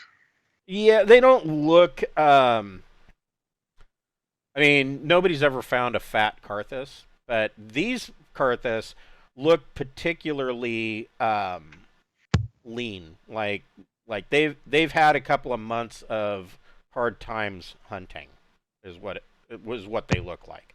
Are they sapient? Can they talk? Do they? Oh no, they're just a mouthful of teeth. Teeth. Yeah. Gotcha. Yeah. All right. Well, just checking. So Randolph, you see this other Karthus, the third one is coming at you. What would you like to do? How far away is he? Well, whatever this is. 3 meters. Yeah, from you, he's about 5 meters. So I reach behind my back and draw my blade. Okay. Pull it out. Move to the other side of Bovephus. And I attack this guy. Go for it. Okay, I have. It's really funny that in a sci-fi game with laser guns and Gauss rifles, every one of my players in Traveler usually gets to go medieval on people. Inevitably. I'm going to go melee. Like, all right. 3 meters is not a whole lot of choice. That's true. That's true. 7. Ooh, that is a miss. Yeah, you go to swing and it just kind of ducks. It kind of dislocates its shoulders, and it looks like maybe it dislocated its pelvis, and it just kind of leaps back and dodges, and then you hear these bones pop, and it kind of goes back into shape. Bocephus, go ahead and make another athletics endurance check. There we go. So Bocephus, you kind of come around, and your head is, you've got a splitting headache, and you are still like seeing these telepathic images almost superimposed over the real world. It's hard for you to tell what is real and what is a hallucination. How big are these creatures? They Like, are- can I get a kg? Like, how many kilograms they would weigh? Actually, no. Hold on. No, You can. They are large. So these things are probably like 2 to 2.5 meters tall, which means that actually Randolph did hit because you get a +1 to hit them because they are large. So Randolph, go ahead and roll your damage.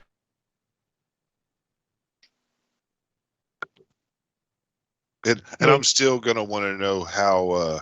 I got an 8 damage. Okay. It's a 2D. A blade is only a 2D.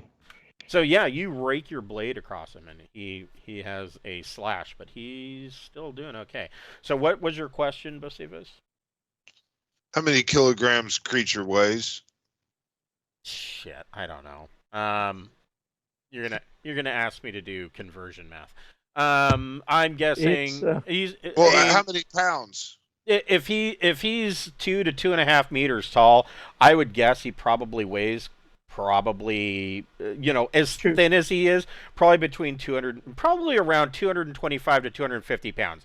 And he looks like he's 100 kilograms. He should probably weigh at least 250 to 300, but he's 220 would be 100 kilograms. So yeah. So yeah, about 100 kilograms. There you go. All right, yeah. Then I guess, man, while I'm here all in this toxic state, I've got to go whack out on him, and I am going to. I'm gonna try to use the skill I invested points in. Let me scroll to it. Telekinesis. Mm-hmm. Okay. Like a scanners his head. Telepathy blast. Yes. No, telekinesis allows me to move objects at range, and the effect will determine the duration of the telekinesis in combat rounds, and the number of side points spent determines the mass that I can move, and so it'll cost me a whole bunch of side points, but I'm going to lift him up off the ground so he can't attack. Okay. That's what I want to try to do. So I need to hit average plus in order to lift him up, and then the effect is going to be what determines how long and the number of rounds he stays up. Right. Is my understanding of it. Yep. It looks like it would be how many seconds he stays up in the air. Or yeah, so 7 rounds he's going to stay in the air. Yeah. Yeah, so I'm gonna lift him up in the air, so that way he is out of melee range and just in the air. And Okay. I'm gonna go, don't fight back, fight forward, and I'm gonna lift him up. Okay. Yeah. Okay. I'm gonna So Thank you. no Thank you, side Doc. points left. I have 1 side point left. I'm not really the Sonic guy. Once this ends, that's kind of all I can do for a day or so. A couple days. So yeah, he is now floating like 2 meters up in the air, and the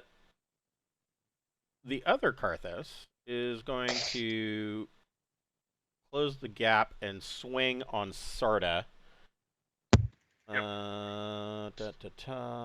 Sarda, lift him up with your mind. I don't have that power. I'm just talking, but look, you rolled a good enough to do it. I can try to So explode his head. 13 hits. Yeah, I could dodge, but it'd still hit. Yeah. I'd reduce the damage by 1 point. Yeah. Aren't you kind of armored up somewhat? I've got cloth armor. We've got cloth armor on. I've got 10 points armor. I'm not wearing the heavier armor stuff. So yeah, he does I 7. probably should have worn my poly carapace. So this guy just comes up and his big chompers and his mouth. I mean, you get a real up close view. It looks like he's got like probably 3 rows of dagger-like teeth in his mouth. Should that be 22 damage? So because of the hitting by 13. I'm rolling a 13 to hit. No, oh, you're right. I didn't add the extra. You are correct, sir. So Sarda yeah, wants me to operate on him. your armor. Yeah. That's what comes off. So my endurance drops to 0. Okay. And Your choice is strength or dex. I'll take it to dex. Okay. I can build Actually, you I'll back. take it to strong. strength. I'll take it to strength this first time, actually. Okay. So, right, it's 22. So I've got 4 points of strength damage I take. Damn. Ouch. Yeah, that's not good. So Sarda's not looking healthy. Well, I've got a dex of 10, and so, but I want to shoot him, and so my strength. I feel you want to keep your modifier. My strength's not playing into that attack, so it's my lower skill stat.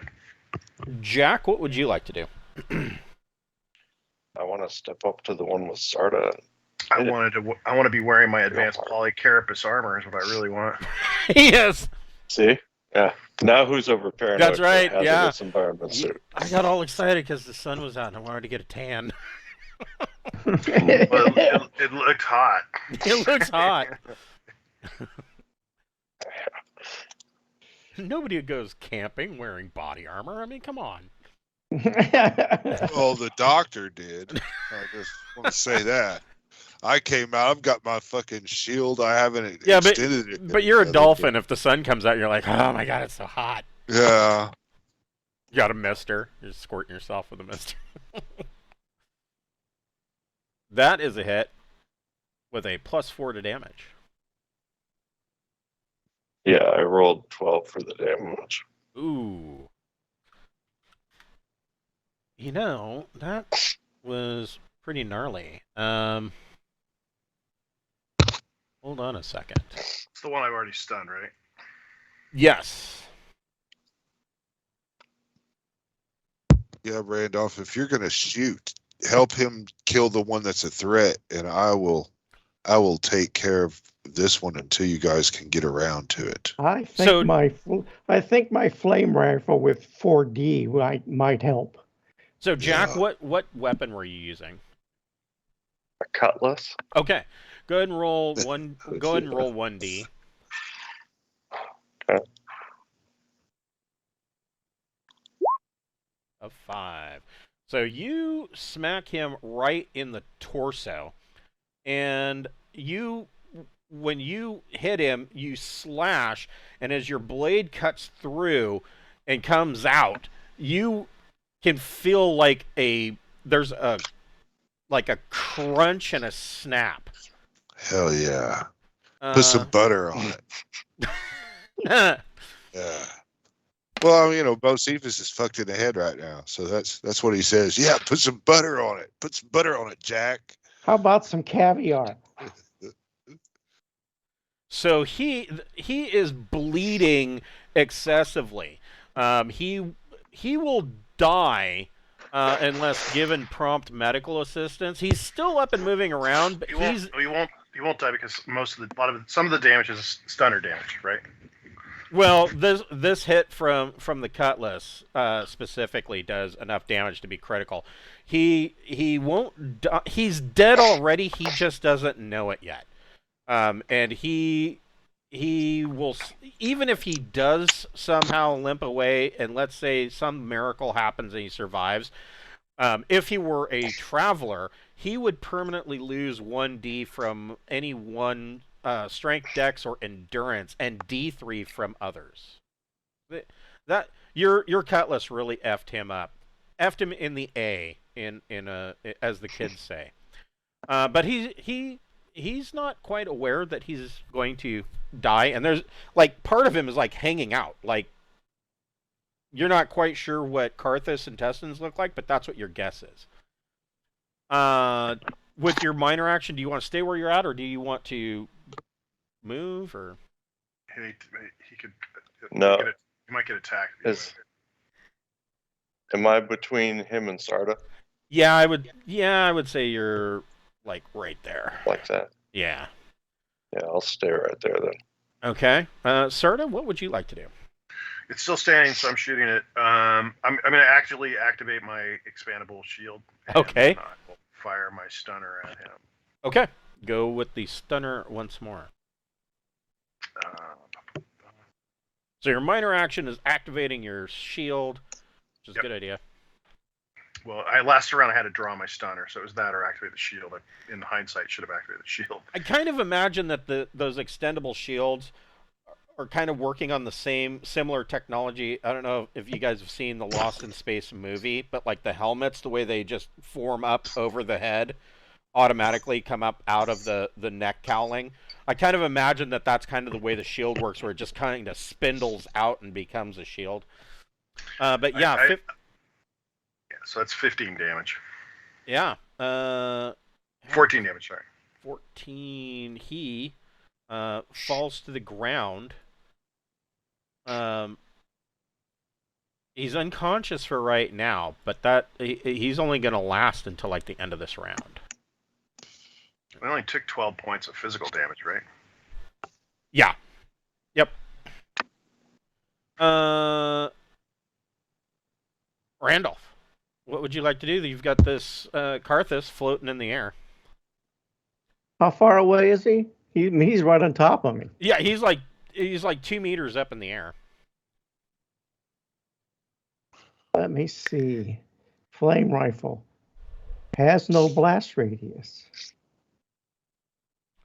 Are you sure? I don't see anything. It says blast 3, so I don't want to use it right now. Well, you can back up. So yeah, you can back up 6 meters if you want to. So flame rifle. So yours is the flame rifle out of the central supply catalog, right? Yep. Yes. So flame rifle, it says 4D. It does. It has blast 3. Right. So I move I knew it had blast. I just didn't know what it was. So I knew that there was a radius.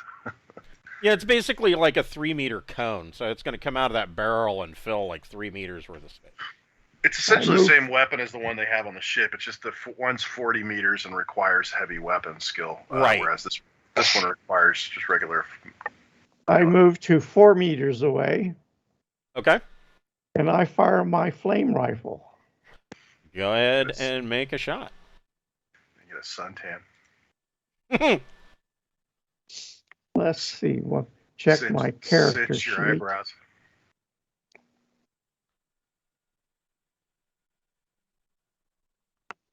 Only get a 4. I missed from 4 meters. It's well, I'm probably going to the distraction of my super Jedi powers. You do get a +1 for range. Yeah, so I mean that brings up to 5. But that is still a miss. You undershoot him and kind of singe his toes. If he undershoots him, he's in the blast radius. I would think he just misses it and it just goes flying the right distance.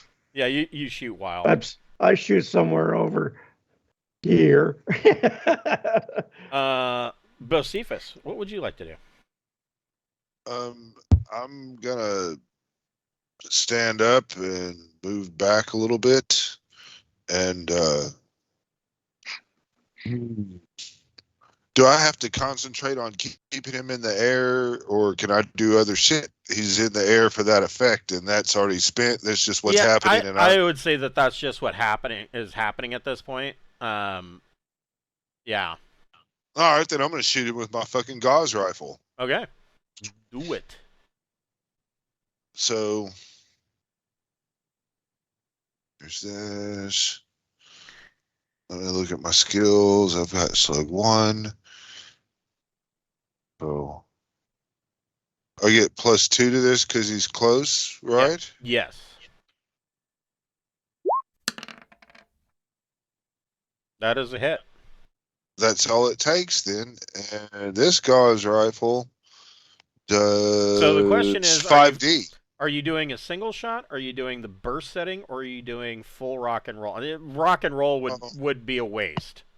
That's right. I'm just doing a single shot. This will be AP6. So if you do burst, you get to add automatically. If you hit, you get to add the auto score to your damage. And that many rounds is deducted from your magazine. Yeah. Oh, I thought it was multiple attacks. Well, that's if he goes full auto. Oh, and gotcha. then you can make your auto score multiple attacks against targets that are within 5 meters of one another. How about this? How about I do a single shot, but I use a heap round? Yeah, that works too. And so this will be 6D. And 16, you got a hit. Oh my God, I'm too close. I'm going to be covered in body sewage.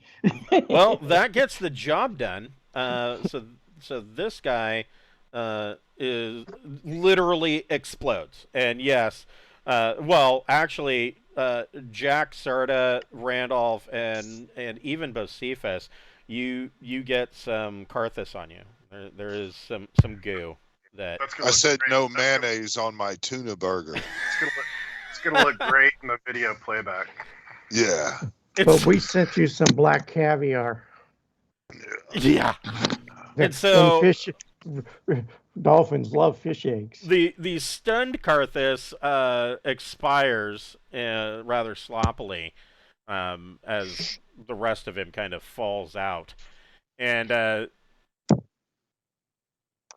you're not sure where, like I said, these things have spread across multiple planets in charted space.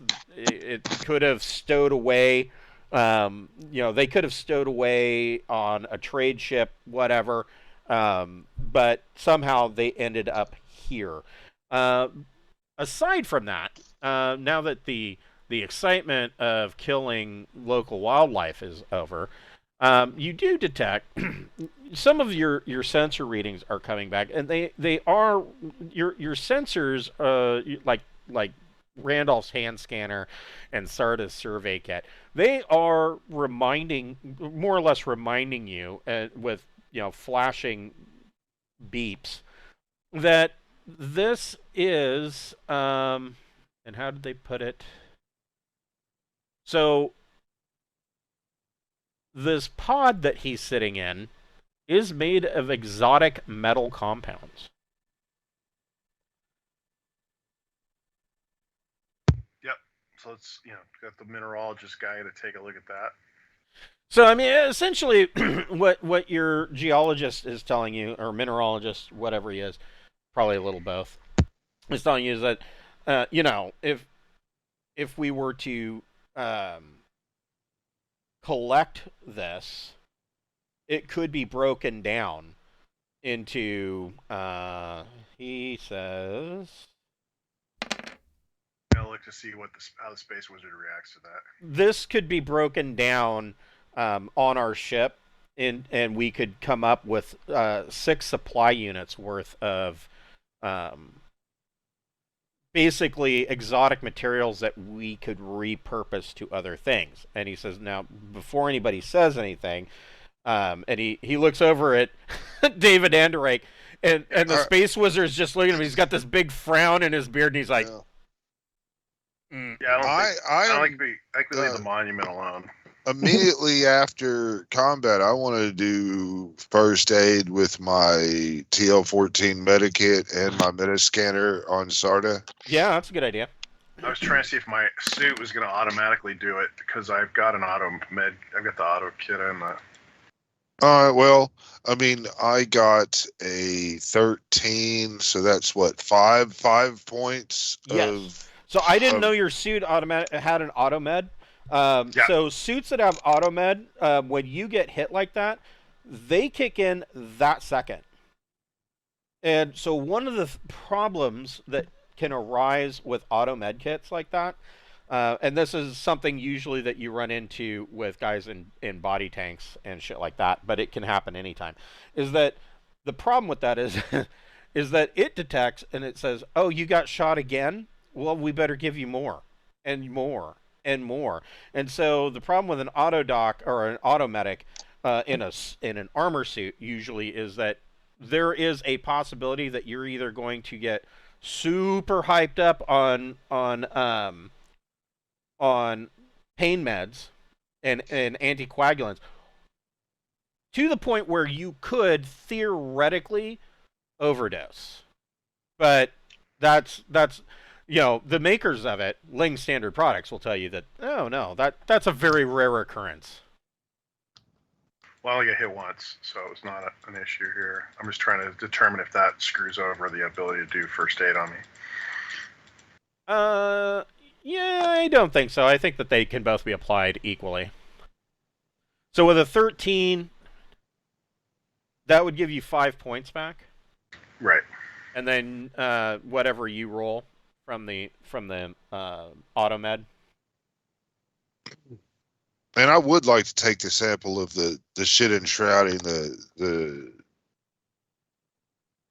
subject. Okay, yeah, you can take a sample. But yeah, the mineralogist is like, before anybody says anything, I am not in favor of taking this thing with us, even if it is going to give us, exotic materials that we can use on the ship. I'm not personally not okay with essentially violating the dead. I mean, this is a tomb for all intents and purposes. My understanding was the soil's the same thing as the dome. The cone, yes, but not what he's encased in. What he's encased in is reshaped crystal iron from like a starship. If everyone's really dead set against it, I won't even take a sample, but I do want a sample of these. I want to get a whole bunch of material to get the DNA of these creatures that attacked us. Okay. So, I mean, you got one that's spitting DNA out all over. I mean, you're covered in DNA. I mean, that one that blew up, everybody's got DNA all over them. Right, but I mean, they do all kinds of cool things. So, can you please spell out the name of this creature for me? CARTHUS. No, Phus. here, I'll type it up. T. Perthus. I think it was on the picture he showed us. Yeah, there you go. Thank you. THU. We have an idea of what direction they came from, so we can see if there's a lair. I don't want to. I mean, if you want to. I mean, aside from that, you have. I'll go to the ship and man a turd, and while you do that. Well, yeah, So I mean, Bocephus is still kind of seeing shit superimposed over real life, and it's starting to clear up, but you have a massive headache. so I do a life scan to see, because I can tell 5 kilometers away to see if there's any other life forms. So up to 5 kilometers away would be at the edge of the disk. You detect some animal life, which basically these come up as animal life, but you're not detecting anything that is approaching you.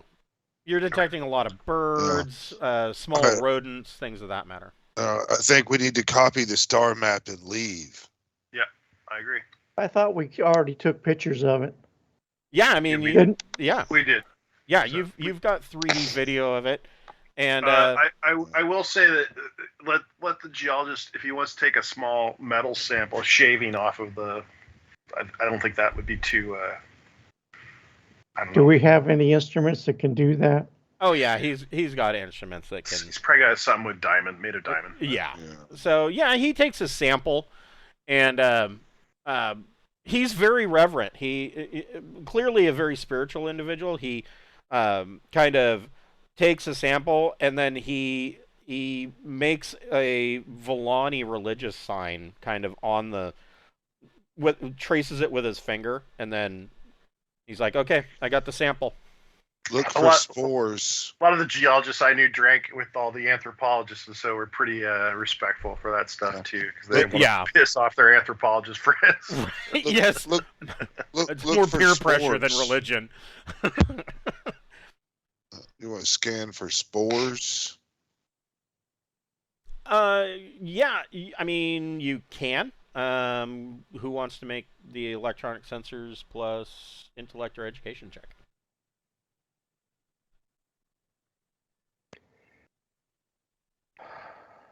Well, I have a 0, so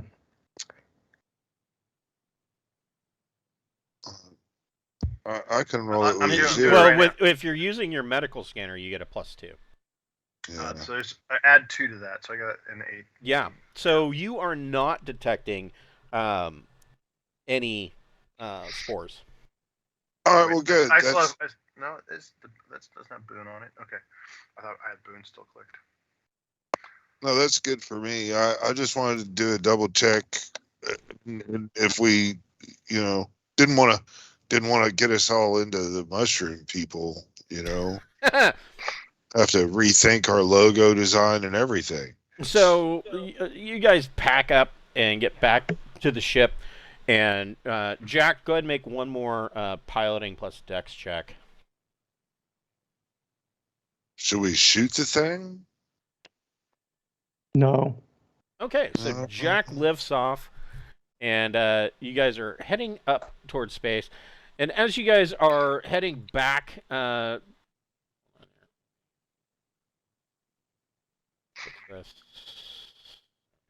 you guys are heading back, Bocephus, you're like, I'm gonna lay down for a bit. I don't feel so good. Yeah. And you Relax. lay down in your bunk, and you kind of take a nap because your head's throbbing, and you start to you have a dream. Oh. I'm And still down 7 endurance, so I'm just doing the same thing, I think. yeah, I'm sure. And so Sarda, you have a dream as well, and essentially your dream is very abstract and third person, but it's telling the same story that Bocephus's dream is telling. And Bocephus, you get a dream that you are actually someone or maybe something called Oithiosk, but that word could be translated as myself. or it could be maybe an identity rather than a name. You're not sure. But Oithiusk recalls the sudden emergence of a droid shambler that has been infected by the Deepnight entity. And it comes from a secondary chamber, and apparently you are on some kind of advanced spaceship. And it comes from the secondary chamber, and he recalls how it almost touched him and might have caused him to become infected. But a warrior steps in front of him, and the warrior wrestles the shambler. And Oithiusk's other guard, Dokhez, bundled him up out of the chamber and turned his weapon on the bulkhead, disintegrating it and opening the rest of the compartment to space. And thus was the infestation of the ship known as Treskvius prevented. Dokhez was found to be still whole and uninfected when the chamber was re-entered. He had somehow clung to the hatch, his body freezing in place to hold it shut. His actions were correct, and he was placed as a guardian over a resting place of those less fortunate than him. They were taken and lost, but he remains whole. So there's probably fungus stuff down in that shrine. So Sarda's part of the dream is that, in addition to this, the remainder of the crew of Treskvius ends up sterilizing the entity from this world. So that does line up with what I was thinking, the idea that they basically did something similar to this world as they did to the other, to make it so that stuff couldn't live. Yeah, it may have been just localized to this 5-kilometer area. Yeah. And I'll see if, when I wake up, I'll see if maybe there's something that can be done sonically that causes the soil to compact like this. I mean, it seems like whatever they're using to cause the soil to compact like that, compress like that, seems to be a pretty crazy technology. Well, by the time you guys wake up, and you're in the process of filing your reports, the science division gets back to you and says that they have determined that the star map. Find it.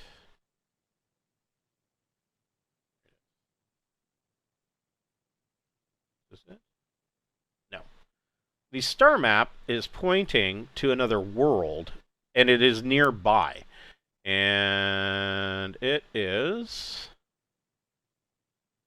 No. The star map is pointing to the world known as Basula, which is a ways after... it's on your journey, but it is after you leave Corella. 2 jumps after, in fact. But Basula, according to the data that you have in your computer's library on the ship, is showing that Basula is it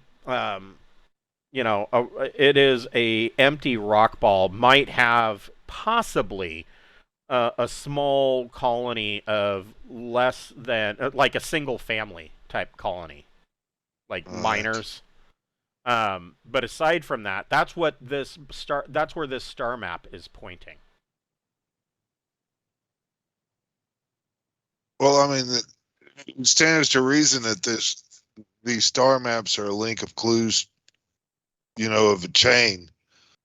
And I mean, if we're following sources that are all connected, we should follow the star maps and try to go to them more than any other route to the center of... Well, the one thing that you do know is that you're on the right track, and that clearly this droid colony was trying to track down the Deepnight entity 300,000 years ago.